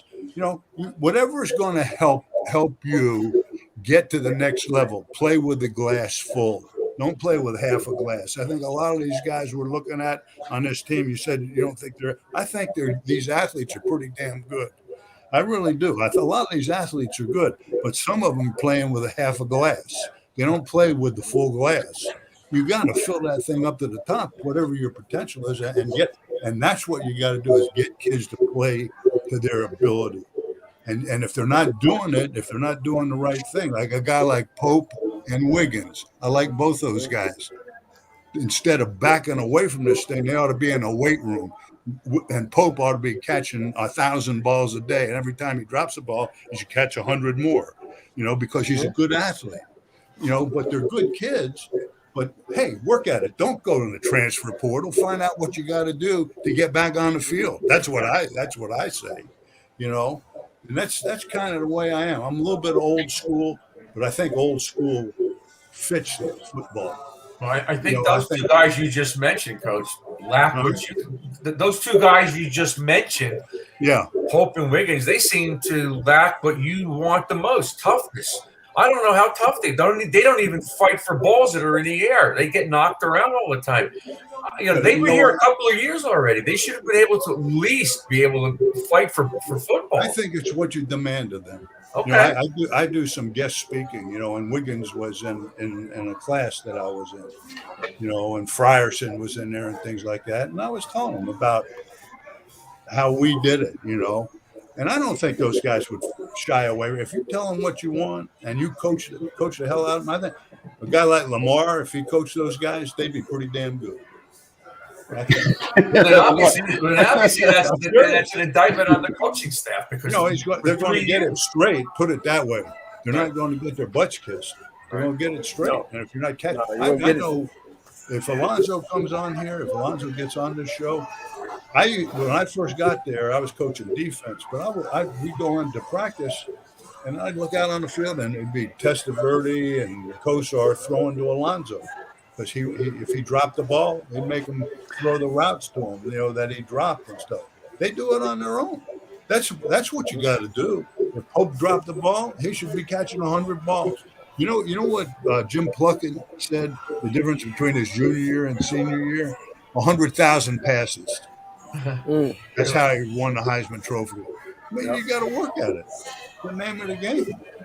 And those kids aren't bad kids. Hey, they're Southridge kids. I want them to be successful. Right. I don't want them transferring. I want them to be successful here. Get in the weight room. Get on a jugs machine. Do something. To improve the things that you're not doing well. Alonzo, by the way, is coming at some point. He was about to come on the show, and they called him into a meeting to talk about a trade out in Seattle. So they're in trade talks out in Seattle, and he's involved in those. So he's going to try to still make it. He just texted me a little bit ago, so he might still make it while you're here, Coach. He's a gem. You can keep me as long as you want. Oh, good. Yeah, stick around. We'll wait for him. But 247 Canes wants to know about game preparation, and we were talking about this earlier in the show. And Miami's just been getting undressed in the first quarter of football games. It was 151-10 in the first quarter total yardage against Virginia. Then it was 171-12 against North Carolina last Saturday. Yeah. From a coaching standpoint, Donnie, I'm going to show you something. What's going on there? I'll show you something. You see this right here? I don't know if you can see it. Clemson, and then at the bottom it says Test. Okay. Here's another one. There's North Carolina State, as a matter of fact. There's North Carolina State. With the computer stuff, what I did, and each guy had a different thing. Somebody had blitz, their blitz stuff. Somebody had, third and long. I had short yardage goal line, and things like that. But what I did, because kids come in and they look at film, but sometimes they're looking at stuff that you don't run, you don't see. They're not running their plays and our sets and things like that. So I try to glean out the stuff that we ran, stuff that we ran. We ran the basic pro set. We did some trips. We did some twins and things like that. Whatever sets we were running, goal line sets and stuff like that. And I had a test that was made up. Matter of fact, I have it right here. I think this is it. Test. This is it right here. This test right here. I keep it right here. This is the test right here. So I have it right here. And so what I did, when a kid comes in, our Tuesday practice might be 1st and 10, normal yardage situations.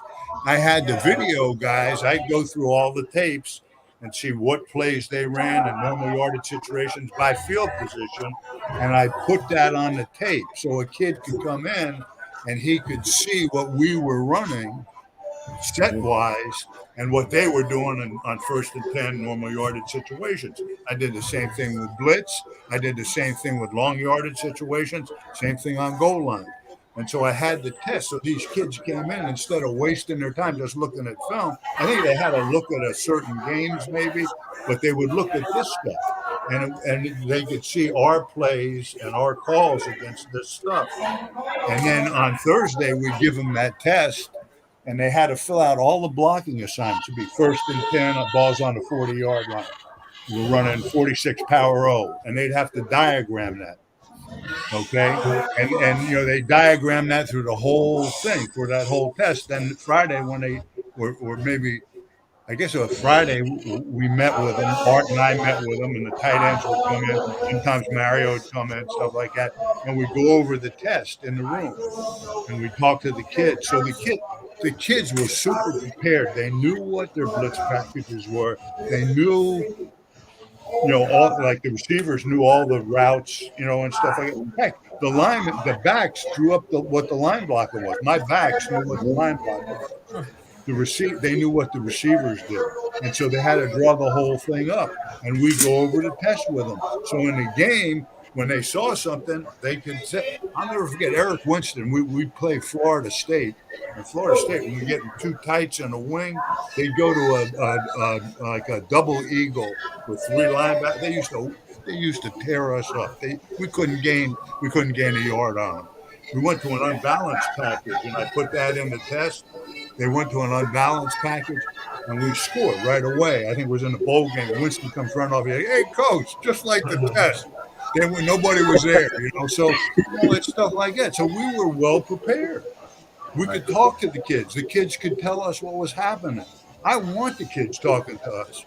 The kids were smarter than we were. They know what they're doing. They know, hey, coach, this is not working. Can we do this? Yeah. That's how you get good. That's how you get good. And receivers got to, you got to read coverages and think, what's happening? What are they running? Well, they're running cover 2. They're running cover 4, running cover 8. The post and and the out. China might be there. Whatever it is, they talk to us. So we were really well prepared. Very well. Because I can tell you this, being a coach, when you give those kids those tests and they don't test well, I've had it happen before where a kid doesn't even do the test. I don't play him. I'm sorry, I can't play you because I can't trust you. Let me tell you something. And I used to tell my kids this more. I'm going to tell you something. If you are not sharp mentally, if you don't know what's going on, somebody gets really hurt in this game. Somebody get really hurt bad. If you make a mental mistake or a missed assignment or something, somebody's going to get hurt, And I said, it ain't going to be the guys I'm coaching. Because like Lamar says, if you make mistakes on that test, hey, take the test, put it under your pillow, and study it for next week because you're not playing. Because I'm going to look through that test. And if you don't score high, I just don't have the confidence to put you in there because I'm looking at it like, yo, I spent all this time making this test, going over this stuff, and you have the audacity not to even fill it out or not even put the right answers in. Exactly. Bro, that's showing me you don't give a damn. So I don't give a damn about you playing. And the head coach says, why isn't he playing? I said, because he didn't answer his test questions. Yeah. If you're not doing the right thing, it's funny. Like Frank Gore came to me, the first day, he says, I want to play, coach, when he was a freshman. I said, Frank, you can run the ball like anybody else. You're as good running the ball as anybody else. So you got to learn the pass protections. So I give him the playbook and I give him the put-in calendar. This guy calls me at like 3:30 in the morning.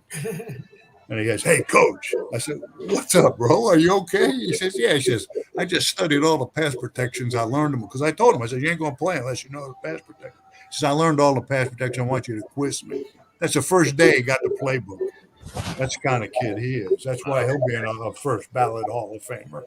That's the way he was, So Donnie, when you're showing up at the stadium and you're getting absolutely crushed in the first quarter, does that mean there's too many kids that wouldn't be passing the test out there on the field?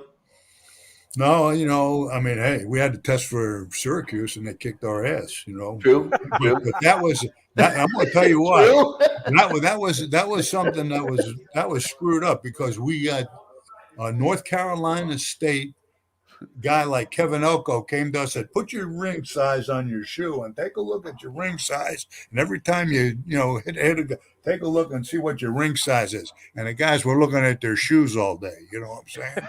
They weren't playing ball. And so we came back the next week and kicked UCLA's ass. But that was not a good game. So what's going on? Like, what's going on when you're getting beaten that badly at the beginning of a football game? I can't remember. You know what? Other than that, there are a few games that we didn't do, like the LSU game. That's preparation. Our preparation wasn't good for LSU. And I fault Larry a little bit for that because he said, we were in the PC, and that we were in that bowl game, the Peach Bowl the year before. He says, we're going to the Peach Bowl again, playing. And, he kind of blew it off, and the kids didn't like that, and so I don't know. It just, when you're not prepared, and then he made me play Devin Hester, who never sat in my room. and Devin played like 24 snaps and never been coached by me. So how do you do? And he's a great athlete, but you can't just keep tossing him the ball. You know what I'm saying? They know this tall sweep is coming. They're coached. They're being coached too. Yeah, they're getting coached also. So it's just different things. Some games guys just aren't ready. I mean, it depends. I sometimes we played Tulsa and they give us a good game, or we played somebody that we should wipe out and didn't. Although under Jimmy, I think we hit every spread for the whole. If you bet on us the whole year, we made a lot of money. We hit all the spreads. Coach, we didn't know about the spreads back then. Come on, Coach. Yeah, we didn't know about that. Yeah. Oh, you didn't? Yeah. Well, there's something called the gold sheet. They knew about it. The gold sheet. Hey, yeah, that's so what it you're was saying called. the gold sheet had a correlation to the spread? Come on, Coach. Yeah. And they hit it. They hit it right on the money. Hey, Donnie, how about the decisions at the end of the game? I mean, Manny's getting caught. Against Virginia, he plays for the field goal. The kick hits the left upright. Against North Carolina, he plays for the touchdown at the end of the game, and the ball gets batted at the line of scrimmage and intercepted. Talk about that from a coach's standpoint, that decision. Just the decision that has to be made in those critical moments of a football game. What about the Penn State game when Alonzo had 200 yards and Vinny throws the interception to Giftopoulos? I mean, it happens, I mean, they should have tossed it to Alonzo. We're sitting. We got another ring on our finger. You know what I'm saying? When they had like 180 yards, total offense, we had 400 and something. They beat us, by a touchdown or whatever it was. And things like that happen. I can't tell you, Manny. I mean, I was thinking they'd take a shot at the end zone maybe, and if it wasn't there, to throw it out of bounds, kick the field goal. I wouldn't have thrown it in the middle of the field. I don't think. I mean, I wouldn't have done that. But that's me. I don't know. I don't know what's going on, because everybody said, "How come you didn't toss it? You didn't give it to Alonzo?" I said, "That's a good call. I mean, you probably should have." But so that's you get in those games. It's pressure situations, man. We should have won a couple of championships that we didn't win. So I don't know, but that's what I would have done. It's funny. I was in high school, and matter of fact, as I saw Lamar when we came up in '91, Lamar was in Gainesville. We saw that team play. That team, we played Homestead our last game. We wound up tying the score right at the end of the game, and I was going to go for, it was a 1-point game. If I kicked the field goal, it would have been a tie. It would have went into overtime. Steve Albers ran down to me and says, "Hey, go for 2. He says, "We already won the district championship. It doesn't matter one way or another." So I went for 2, and we didn't make it. We lost to Homestead, and then wound up tying Evans in the state championship game in Gainesville. But, stuff like that, I mean, you make calls and it just, that's the game sometimes, that's what that comes with the game and comes with the pressure. But I don't know if I would have done that. I thought I would have taken. I thought he was going to take a shot in the end zone and kick the field goal. Here's another one for you that comes from Ultra Mind, one of our viewers right now. He wants to know how you feel about seniority, and this is a great subject for you because you had rooms that were full of absolute studs, obviously, and it was hard to line them up all the time, and you managed it somehow. Right now, they've got a couple young freshmen that are playing better than the juniors and seniors. And Manny's getting put into a tough spot, especially on the defensive side of the ball, because he's having to sit down some of these older kids because the younger kids are better. And talk about managing that as a coach and that issue on a football team. Well, I mean, I don't know about that. Young kids like Frankie, wanted to, he wanted to play early. Every guy there, wanted to play early. I think you got. It's funny. I think you got. If you guys have been doing the right thing, you're seniors and they're leaders and they're producing. I think you got to give them first shot. I mean, they're the ones that have put in all the time, but if they're not producing or, if they're hurt or something like that. And I told my guys this, I said, hey, I said, everybody in this room can play football. Y'all are good football players. And I said, you don't moo around. A lot of guys, if they're not starting, they don't prepare very well. Lamar will tell you that. If you're not saying, screw it, I'm not going to. Yep. I've said, you guys prepare like you're going to start every single game. And I said, when you get your opportunity, make sure you produce. Because if you don't, you might not get in ever again. So my guys were prepared. They knew I stressed pass protection. They knew what I stressed, and they did it. They learned it. They didn't make mistakes. So, but I always gave the older guys, I wanted them to be the leaders. I wanted them to show the younger guys, like Porter says, I'll take my 10 carries, get my 100 yards, and you can come in, Frankie. That's what he would tell Frankie. Just give me my 10 carries, I'll get my 100. But they respected each other. They thrived with each other's success. Portis was happy to see Frankie average 17 yards a carry against West Virginia. And the only riff I had was Portis and McGahee. They kind of, they're two A personalities, and Portis can get under your skin a little bit, and then, McGahee had to play in the national championship game at fullback because Davenport got hurt, and he didn't want to do that, I guarantee you. But, I think you gotta sell it to the kids that if you prepare the right way and you get your opportunity, make it count. That's what I would say. Coach, one of the common themes that we hear doing this show and we do CaneSport Live and other things is the former players talk about how tough the practices were. And they're not necessarily saying that the games were easier, but they were prepared. For example, the one guy that tells me this the most is Stephen McGuire, because he would run into the line and Stephen would have Russell and Cortez and Jimmy Jones and whatever. Now, he may have gotten a yard or two in practice, but in the games, he knew damn well those guys weren't going to be tackling him. So that's why, in the game, he was going like a hot knife through butter. That's what he told us, and all the players tell us the same thing. That's why we're amazed at what we're seeing in these practices that really, I don't know what's going on over There's there. no question about it. I mean, if we got a yard in an inside run drill, we were happy. Yeah. We couldn't get yardage from them. We just couldn't get yardage. These guys, and I'm talking when I first got there with Jerome Brown and those guys, Danny Stubbs, they just maul you, and we had good offensive linemen, and they just maul you. But when you play against our guys, the 2-minute drills were beat down. 2 minutes. Oh, they were brutal. Unbelievable. That was Thursday. You're going, God, man, I hope nobody gets hurt. I mean, everybody was competing, and that's it. But that's what made us good.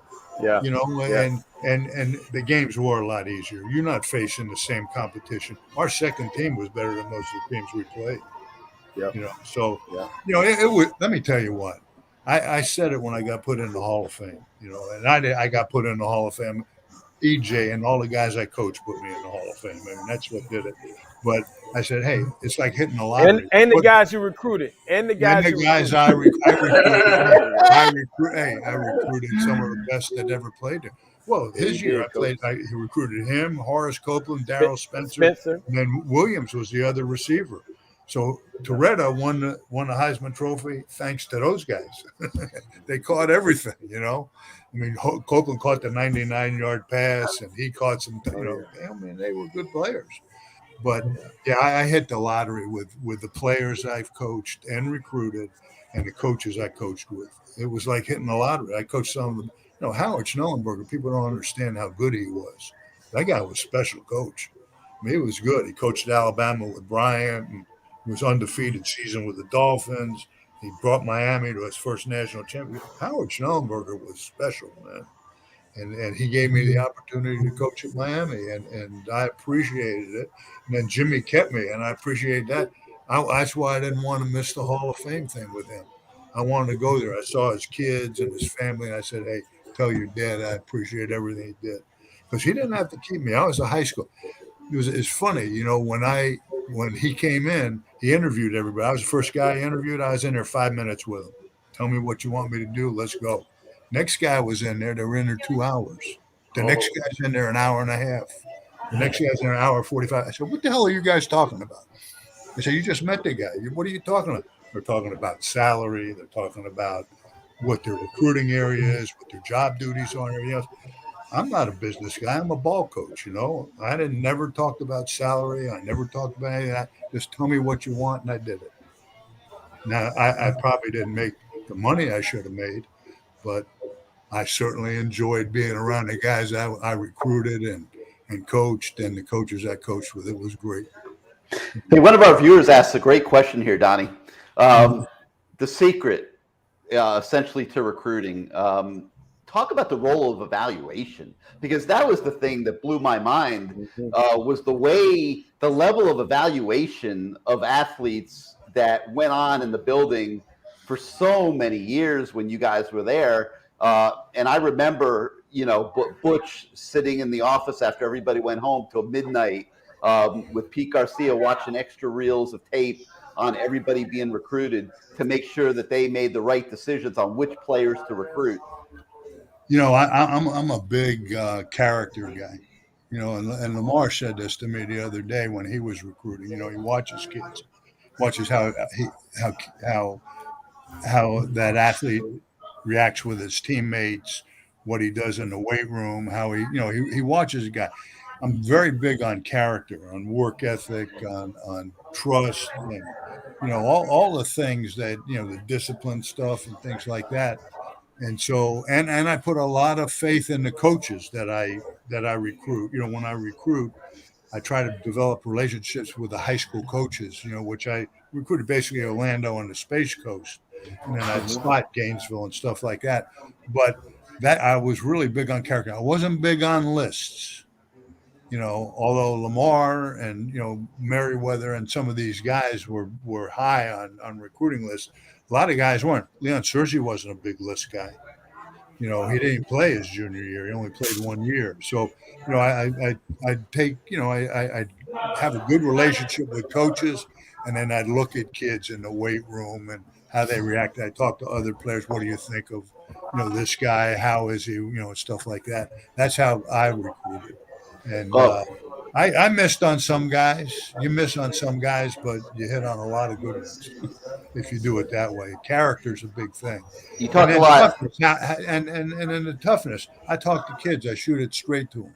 You got to be tough, man. You got to be tough to play at Miami. And if you're not tough, you're not going to make it. I would tell them that. And the kids that accepted that usually are pretty good players. You talk about. Go ahead, Lamar. Basically, what you were saying, Coach, was nothing's going to be given to you. You got to earn it. You got to earn it. Opportunity. You gotta earn it. The only thing you're going to get is an opportunity. What you do with that opportunity is entirely up to you. What you do with it. You got to take. Here's the ball. Take it or run. There you go. And that's the way it was. And the kids. A lot of guys and I was talking to Lamar, about this, and he knows what I'm talking about. A lot of guys we recruited were really street kids, Frankie from the Grove, and Bratton and Moss wasn't a street guy. Winston Moss, his father was a head custodian at Southridge. Lamar wasn't really, he had a good family, was raised, but he knew what he had to do. He had the athletic ability and knew what he had to do. But a lot of guys are street. And if you don't shoot it straight to street kids, they ain't going to play or do hard for you. They don't trust you. Hey, Donnie, you talk a lot about character. Yeah. You talk about toughness. Yeah. What do you think of this guy? It's a travesty he's not at the University of Miami. It is. Huh? Hey, bro, and this is one of the toughest guys that ever played there. I'm gonna tell you that. It's a travesty. I'll never forget. When Winston was coming out, we met at I don't know where it was, some place. I don't know. It was a Kentucky Fried Chicken. It was somewhere, and it was him, Mel, Winston. Remember when we met that time, Alonzo? Yeah, we met, and these guys. I tell you what, it was a pleasure. You see, I tell people a few things about a few things. And in order to win, you have to know what it looks like, what it smells like. You have to have been around people who have won with the attitude and the commitment and the effort that it takes to win. I'll never forget this. We're playing Purdue. Coach Soldinger won't even remember this. We're getting ready to play Purdue. My sophomore year, I've had a couple games. And I think I've had some pretty good games. Coach Soldinger comes up to me and says, when are you going to break one? I mean, you had a few runs, but, I mean, you had 147 yards. You had this game. When are you going to break one? Oh, I was steaming mad. I didn't mean to make you mad. So anyway, we're playing Purdue. They give me a toss sweep. I go 47 yards down the sideline. My whole time I'm running, not Charles Woodson, what's the other Woodson that played? Rod Woodson. Doesn't catch me. I high step in the end zone. And the whole time I scored, I'm thinking, you know what? F you, coach. I told you I could make it wrong. And you know what? You can say that all you want to me. Just keep doing what you did. And you know what? And that's what I tell people about admiration for coaches. Like, I wanted Joe Broski's approval. I wanted Don Soldinger's approval. I wanted Hubbard Alexander's approval. That's right. Because you had so much respect for those guys that I wanted after the game, Coach Broski come up and say to me, hey, Zoe, good game. That meant the world to me. And when Coach Soldinger said you did a good job, and when Gary Stevens said, hey, bro, that was pretty good tonight, but you got more in you. Oh, you fired me up. That's coaching. That's what I'm talking about. I'm talking about coaching, like saying the things to a player that says that wasn't good enough. That's right. And not scared to hurt your feelings. That's the era I grew up in. And I've always to tell people this. The day you start thinking Miami's a normal college football program, we can't win. From the aspect of this. Yeah. You have to be willing to accept the challenge of playing at Miami, because here's the problem at Miami. When you're 4-6 at Penn State and Alabama and LSU, you're going to get the same 80 to 100,000 people at the game. Right. At Miami, if you don't win, they're not coming. That's the challenge.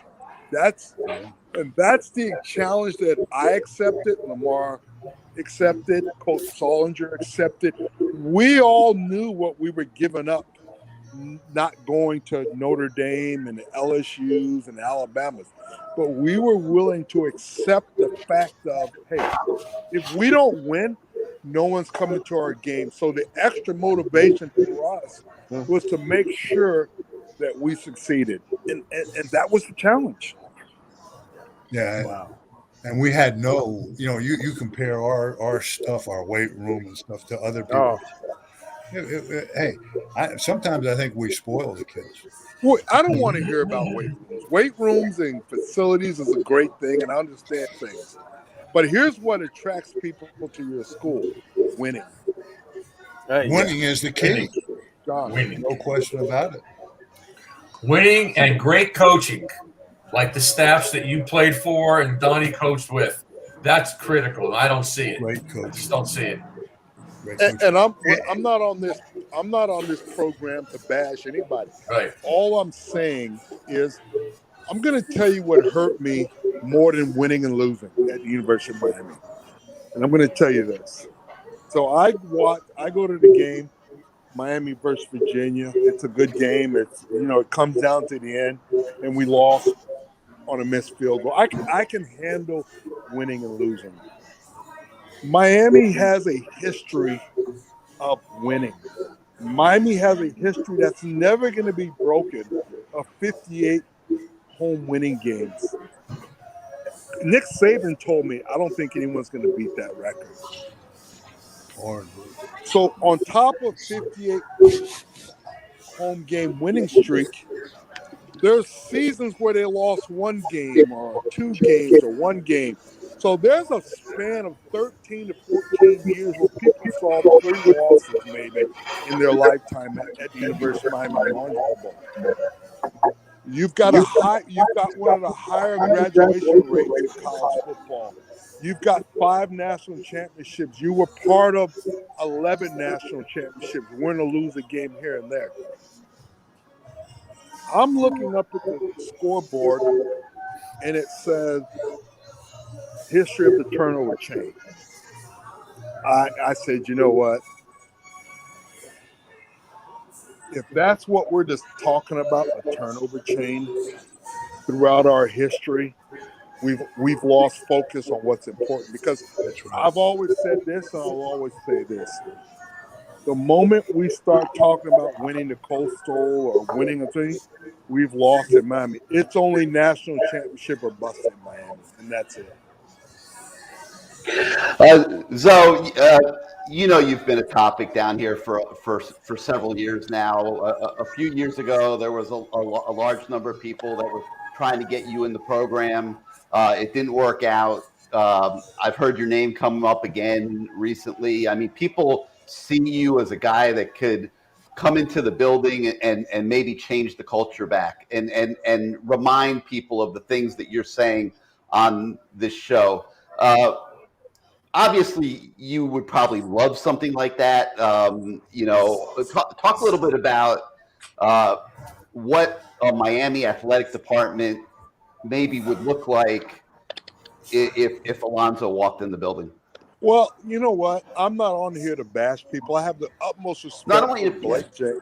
I have the utmost respect for Blake James and Manny Diaz. And the problem we have in our sport is you're only based on wins and losses, and you're everything we do in this sport is a reflection of wins and losses. That's all we are in this business. And you could be the greatest guy in the world and you work hard, but if you don't win, not winning is a reflection of a lot of things. And the only thing I'm going to say about our University of Miami program is the culture of what we're supposed to be at the University of Miami is about winning. That's it. Nothing else but winning. When you sign to play football at the University of Miami, you are expected to be part of national championship teams, playoff winning teams, and teams that are relevant in college football. That's the only way Miami can succeed. We're not a traditional college, and that's the mistake a lot of people make. A lot of people think that we're a college team, a college town. No, we're not. We're almost a professional football team because there's a University of Miami and there's University of Miami football. And it's no different than anything in Miami. If you don't win, the people aren't coming. And that's a fact. You don't have to be good at Kentucky and Alabama and LSU to get people to come to your games in Nebraska. But at Miami, it is imperative, and it is of the most importance and urgency to win. We have to win at Miami in order to be accepted. And you know what? That's a challenge you're going to have to be willing to accept. How can Alonzo Highsmith make a difference in that? You know what? I work for the Seattle Seahawks, and I love where I'm at. I have a great time, and I have a great respect for the University of Miami. And here's the greatest thing you want to know. I've been in this business 24 years, and I think I came along in a golden era of football for some reason, because everywhere I go, people want to ask me about Miami, Jimmy Johnson, Howard Schmelling, winning. You changed the culture of college football. How did you guys do it? How did you do this? How did you do that? What is it about you guys? You know what? Miami is still relevant. Kids still respect the University of Miami. Kids want to go to University of Miami, but you have to give them a reason to come to Miami. You have to win. That's all Miami knows is winning. Because if you just want to go get a college experience, I would tell you go somewhere else. But if you want to come to a place where you become a national brand, where the University of Miami is, Miami is a national brand. There are more people outside the University of Miami who love Miami than inside the University of Miami. Because it is the culture that the University of Miami created, where we are a brand outside of Miami, and not too many colleges have that. Yeah, and they had the 2 30 for 30s, which got a lot of people excited about that because it's a national brand. People could talk about the Gators all they want. They're not a national team. I have fights with these people all the time. Nobody gives a damn about the Gators. Who cares? Yeah, and you know what? People want to know what the biggest fear is in college football. If Miami gets it right in recruiting in the state of Florida, everyone knows it's over. Yep. Yeah, yep. No doubt. And here's the thing: it's not about. I think Coach Soldinger said it best.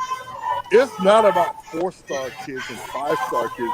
It's about kids who are willing to accept the challenge of making Miami great. Lamar Thomas had it. Melvin Bratton had it. I had it. Winston Moss had it. Michael Irvin had it. Brian Blaze had it. Vinny Testaverde, Bernie Kosar, all these people, Jonathan Vilma, Ed Reed, all these kids continued that. And they understood that we weren't going to play in front of full houses. But you know what we enjoyed doing? Going to your house in front of 90,000 people and beating you. And whooping your ass. That was the fun part to us, and we accepted those challenges. Those were the challenges that people say, you know what Miami said? We're going to open the season up against Auburn, Michigan, Florida, Notre Dame. And that's what Miami was. And we loved the challenge, and the kids loved the challenge of it. That's what Miami football is about. Yep. And the minute you start thinking Miami's just a regular college town, no, we're not. You're in a major city. You're in a city that respects winning. You're in a city that the culture is about the best things of life, Florida. And the best things of life are winning. I remember walking through the hallway and Sam Jankovic stopped me and goes, "Hey, Zoe, we're going to win a national championship this year, aren't we?" I'm like, "Expect it." I mean, it wasn't pressure. The beautiful thing about it wasn't pressure. It was expected. That's right. You didn't come to practice in Miami and not expect to have a day that said, "Man, I can't wait to get to the game." I've been in this business 24 years scouting, and there's a few old scouts left that still tell me stories about coming to University of Miami practices when Lamar and all these guys were there, and they go, "I can't believe these guys got a game on Saturday, and it's Thursday, and they're practicing like this." That was the challenge. That's what Miami was, and that's who Miami is. We're not about winning the Coastal. We're about winning it all. That's the Miami I know. And when we get back to that, because regardless of the facilities at Miami, when we start winning, everybody will come to Miami. Because you know what? I'd rather be in Miami than Clemson. Yeah, and you know what? A lot of coaches from outside don't understand that. No. You got to bring in a coach. Matter of fact, Alonzo was talking to me the other day. He said, "Coaches asked me, how do you guys do it?" They don't understand how hard. We worked hard, man. I tell people this all the time. I've had coaches tell me, "Hey, we played in Orange Bowl. We stayed at your facilities and everything. How did you guys do it?" I've had players who were at Oregon, if you've ever seen Oregon's facilities and stuff like that, who watched 30 for 30, you know what they tell me? "Hey, your facilities must be outrageous at Miami." I'm like, "Oh, I don't know about that. You may not want to visit and just sign." And you know what? We don't have bad facilities. We just don't have what Oregon has and Alabama has. But you know what, though? We can still be better than them. Because you know what we've got? We've got the greatest natural resource in the history of college football, South Florida. And Miami, Florida, and the state of Florida. There's no better athletes in America in Miami. There's none. And I didn't mean to put you on the spot before. I swear, but It's a great answer, I'll tell you that. I'm of the opinion though that there's nobody in the building that has any idea what it's really supposed to look like, and they got to get somebody in the building, whether it's Alonzo Highsmith or somebody else. They got to get somebody in the building there that knows what it's supposed to look like and demands it. Well, I think everything we do in life is about importance and urgency.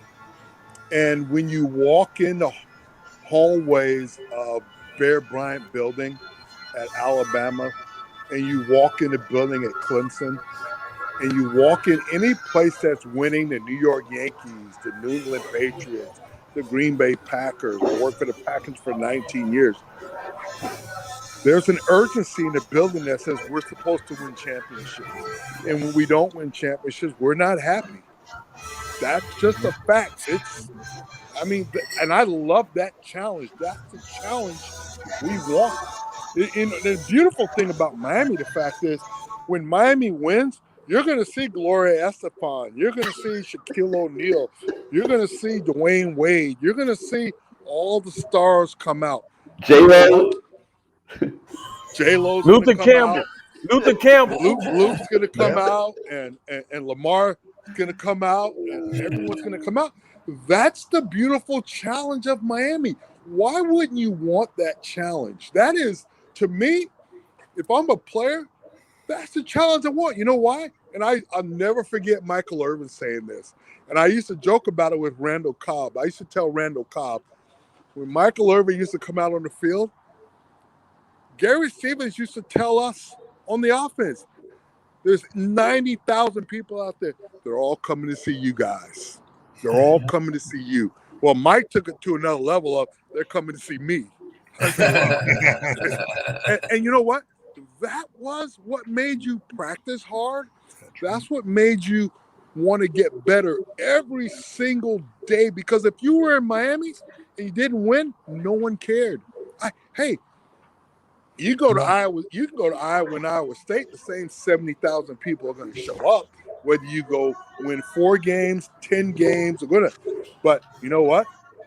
At Miami, when you win, you know what you are? You are a national brand. Everyone in America is tuned in. And then there's 80,000 people in the, it's not just the Orange Bowl. In the Joe Robbie Stadium or Hard Rock Stadium, when Miami's winning and Notre Dame comes to town, there's going to be 85,000 people in the stands. That's who we are. And you know what? And if you understand who we are and what's expected, we'll win. It's fascinating how ESPN, every time we're on TV and we win a game, they say the same thing. Is Miami back? Because that's what people care about. They want to see this. And it's a love-hate. They either love us or they hate us, but we don't care. We've never It's cared. like the Yankees. Right. We're like the Yankees. Yeah. Let's think about this. I met a guy on a plane one day. I'm 56, so I guess he's about 14 years younger than me. He grew up in Miami, and his family has season tickets. He didn't see a loss for 11 years, he said, in Orange Bowl. Yeah. And I said, he goes, I went from going to games in Miami to I thought this was how it was. And that's not, and I will say this, Manny Diaz is following a tough history. Yep. It's a tough history.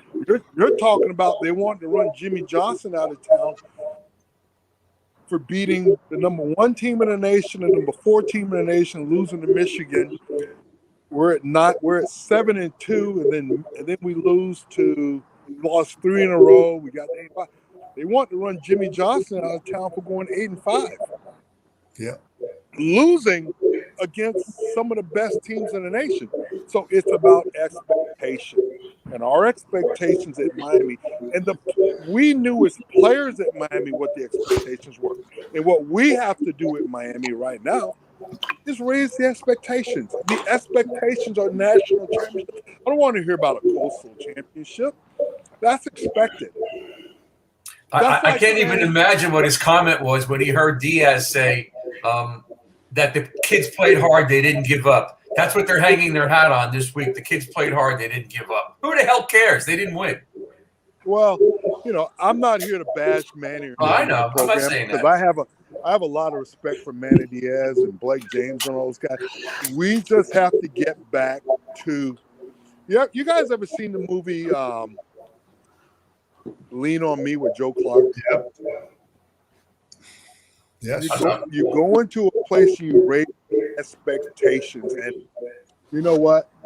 It's not about gold chains. It's not about swagger. It's about work ethic. Yep. It's about a bunch of kids saying, this isn't good enough. I want to win, and I'm willing to give up everything it takes to be good. I don't mind partying. Hey, if you can party till 5 in the morning and be in for workouts at 7, let me know how you do it. I don't care about all that stuff. But I'll never forget meeting the first time I remember Lamar. I wasn't kind to Lamar when I met him. Nobody is. Nobody is. Nobody is. Don't take it so. He Don't really take it wasn't. seriously, so nobody Don cares Soldinger about I had it. to earn his respect. Hey, Don Soldinger wasn't kind to me, and Joe Brodsky wasn't kind to me. You know when I was kind to you? When you won and you kicked ass. Even Father Leo wasn't kind to me when I first met him. First of all, I couldn't believe that was the team priest telling me how bad I am. I'm like, you got to be kidding me. And I have such a fondness for Don Soldinger and Joe Brodsky and Hubbard Alexander. I remember Hubbard Alexander telling Alfredo Roberts, we won a game and we were good. He told Alfredo, you need to shut your mouth and catch the damn ball. You can do better than this. I'm like, dang, we won. I'm like, God. But it's about expectations. And I've learned this in 24 years of being in this business, that being a teacher is one of the greatest jobs you can ever have in life, and being an educator, because you're able to teach people. You're able to raise the expectations of people around you through leadership. Mm-hmm. And through leadership, we build character. And you know what's great about playing for Coach Schnellenberger and Jimmy Johnson and listening to Don Soldinger? When all these teams that won national championships, when they get together, they don't discuss wins and losses and how successful somebody is. They talk about the work ethic and practice. That's all they talk about. They talk about the times we wanted to quit. They talk about the times I saw the linebackers run 17 gassers in practice. They talk about the time where Coach Soldinger came up to me and said, I thought you were better than this. You can't break a long run. But that's what I remember. I don't remember the wins. The wins and losses mean little to me. That's all great. But what made me who I am today as a husband, as a father, is preparation, work ethic, a dying desire to be great, and looking at the reflection of our coaches, Gary Stevens, and all these people saying, "Good job," and never being scared of anybody. I met some Green Bay Packer former players who played from Lombardi, and I'm like, they sound just like the guys who played with Jimmy Johnson and Howard Schnellenberger. They tell stories about practice and how it was, and being 5 minutes early to a meeting and you were late, and you're like, and that's what we're trying to build. That's what brings excellence in a building, when everybody knows the expectations and who we are, what we are, and what we're going to be. You can't tell me Lamar didn't think after watching Michael Irvin and all these guys play that I could be average.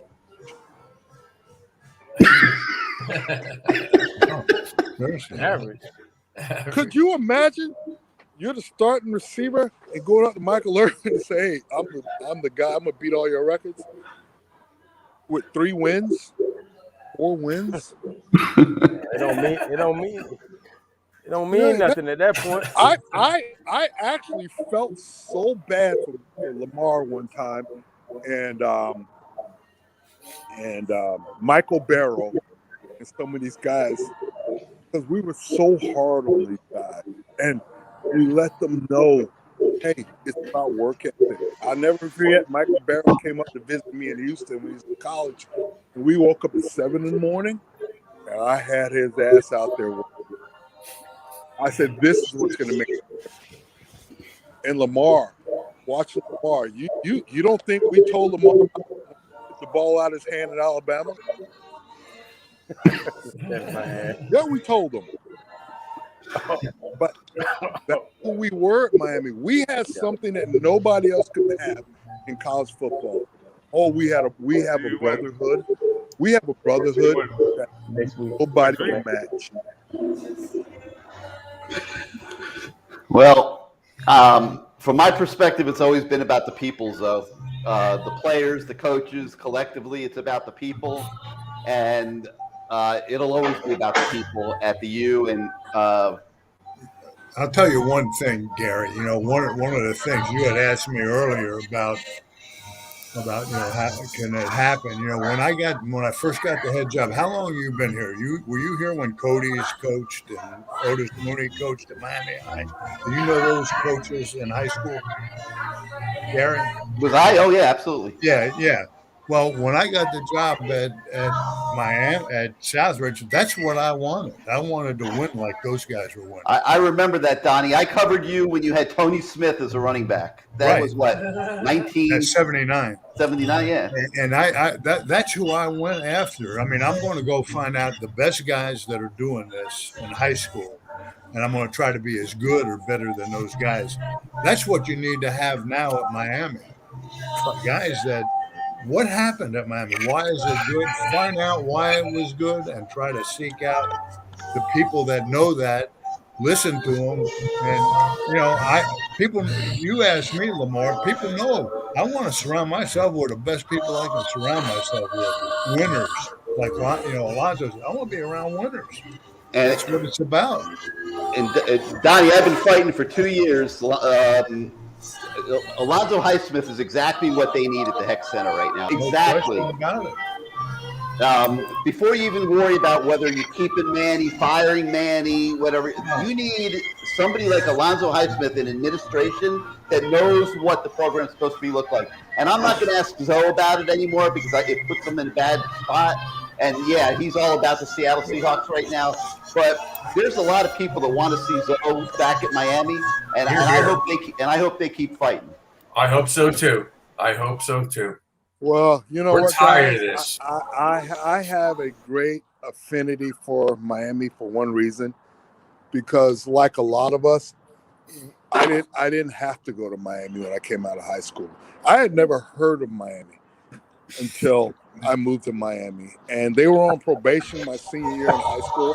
But because of what Howard Schnellenberger told me, his vision and what it could be, and if he told me if we could ever keep all these kids from South Florida and Florida, and we could get the Lamars and the Brett Perrimans and the Melvin Brattons and the Winston Mosses and the high school coaches say, I want my kids to go to Miami, we'll dominate college football. That's the fear that people have, that if Miami gets it right, it's over. You have no chance, because within a 200-mile radius of the University of Miami, I can bring you better junior high athletes than some people can find in major cities. Yep. No question. I mean, we got more players from South Ridge and Columbus and South Miami that played at other schools, that if we had put all those kids together, they could have challenged Miami. Something has to change, though. Something has to change. It can't keep like this. It just can't. So hopefully, I'll speak for the fans, because Gary calls me the voice of the fans. We want you. I feel like Uncle Sam. I want you. I'm humbled and I appreciate it, but you know what? I'm just a University of Miami fan, just like you guys. I enjoy when I travel in this business and people say, man, Miami's back. I had more college kids tell me my dad made me watch the 30 for 30. You wouldn't believe how many teams have asked me to talk to them and how many teams have told me we watch that 30 for 30 every off season because I want to pattern our program after what you kids do. It's the great. It is the most humbling thing to realize when you had an opportunity to create an effect on people, and it manifested to Lamar, the 2001 football team, which is probably one of the greatest Miami football teams to ever play. And it was all manifested because of past experiences and what it was expected out of kids. I remember Don telling me about Frank Gore. He said, hey, I've got these three guys here. Frank Gore's my best running back. I'm like, you got to be kidding me. I'm like, no way. He goes, yeah, he's that good. Look at him now. I'm like, and that's who we are at Miami. We're different than a traditional college. We're not a traditional college. We're not. I mean, we're the city of Miami. We represent a multicultural fan base, and we're a national brand, and all those sorts of things. So you have to be willing to accept the challenge of that. If you can accept the challenge of that, and you're willing to stick your neck out, you can succeed in Miami. All right, guys. So we got to let everybody go to bed tonight. But so promise us you'll come back. Gary, you're going half a day, you mean? One of the greatest. I see Phil is peeking her head in behind you, and she's like, "Donnie, you coming to bed?" when Coach Soldinger visited me in Green Bay, one of the all-time great moments in life, for the aspect of what he meant to me at Miami, friendship, and he visited me in Green Bay. And I tried to show him the best hospitality I could in Green Bay. Which you did. And, you know, he understood coming to the Packers game and all that stuff, the importance of football. And before we leave, remember one thing. Wherever it's important, you will succeed. That's right. All right, guys. Hey, thank you so much. Thank you, guys. Thanks a lot for having me. Thanks, Don. All right. Thanks, so we'll have you back. You'll come back and join us another Wednesday, though. Okay. Thank you, guys. Thank you, Coach. Appreciate it. Donnie, we'll see you soon. Okay. Take care. Take care. What can you say? Gary. Okay, what a great show. What do you think of that? What a great show. Yeah. I know I have daddy daycare service transportation in a couple hours, so we got to wrap this up a little bit. So and then probably closing again. All right, Bruce, we'll see you next Wednesday. Hey, Lamar, you want to? Average fan. You want to? Do we have time for word association? Or are they kicking you out of there? We'll give a couple. We'll go real fast. All right, if they're going to kick you out, you just tell me. Tackling. What? Tackling. Yeah. Tackling. Shit, we ain't tackling nobody yet. We shoulder bumpers. I mean, come on, man. You got to tackle somebody. And the only way we're going to win the game, you got to tackle people, okay? If you ain't tackling, you ain't winning. And we've seen that. Ain't tackling nobody. I'm watching App State right here. I think App State just upset somebody. We ain't tackling that game. We would have. Don't get me started. All right, go to the next question. Come on, Gary. We got in that same vein, Zonovan Knight and Ricky Person. Oh man, 5 and 4 touchdowns, a bunch of yards, 2 great backs. We got to stop the run. If we don't stop the run, we're gonna be sad again next Sunday. So we got to stop the run. You got to stop the run against these guys. Go, Gary. Go to the next. They kicked me out. And Zonovan Knight, by the way, is a big-time running back for NC State. So they got to stop the run this week. Back. All right, Tyler Van Dyke. Hey, you know what? The guy, he needs to start faster. I don't know if it's the play calling or whatever, but in the second half, he's done great. You know, obviously, the last drive is always come down to the last drive. I think having gone through what he went through last week, I'm hoping that's going to help him with his maturity, because once you go through something like that, it can go one or two ways. Hopefully it goes the up way. So come on. All right. Manny Diaz. You know what? I'm not even going to say, Manny, you got to win this. It's getting old. So you know what? He just needs those guys to somehow figure it out, whether from coaching staff on down to players. You got to figure it out this week. It's one of those situations like Florida State was in, where they had nothing. Hey, they just go out and play. Just go out and play. Have fun. Somehow you convince your team that, you know what? Let's just go out and have fun. Let's play ball. Let's just enjoy the game, and let's win a game. How about that? So come on, Manny. It's your chance, baby. All right, LT, I wish we had more time to talk about what we've just witnessed for the last hour. I mean, between Donnie and Alonzo, I mean, oh my God. Yeah. But you listen to those guys and you get a firm feel of why the U was great for so many years. Yep. I'm a firm believer that you can get it back. They got to get the right people in the building. In my opinion, Alonzo Highsmith is one of those. I will not stop pushing for that. I have a firm conviction. We'll talk about that more in the coming weeks. Yeah. The other one is right here with me, Lamar Coach T. But if he ever gets back in the building, we're going to lose the show. So I don't know what we would do if we lost the show. So I'm like torn, but no, I'm kidding. But we got to get LT back in the building too. It's about the people at the Heck Center and the Schwartz Center that will make it happen. And it can come back very, very quick. We want to thank Bo Campers Plantation for hosting you tonight, Lamar. I know you're making them stay open late. Crowded. Let's give a shout out to the Crowded app. Check that out. Download that from your app store, and it's your home for events, and gives you a whole different twist on experiencing events. Allcanes.com. Can't say enough about them. Go get that Sean Taylor jersey that we showed you earlier in the show. Dime Life. Don't forget that Dime Life. I was going to talk about that. They have all those new Dime Life things. We don't have time to show them to you again tonight. We'll do that maybe next week. But they've got a lot of new items at All Canes. Go see them before the game on Saturday. If you're not in South Florida, visit them online at allcanes.com.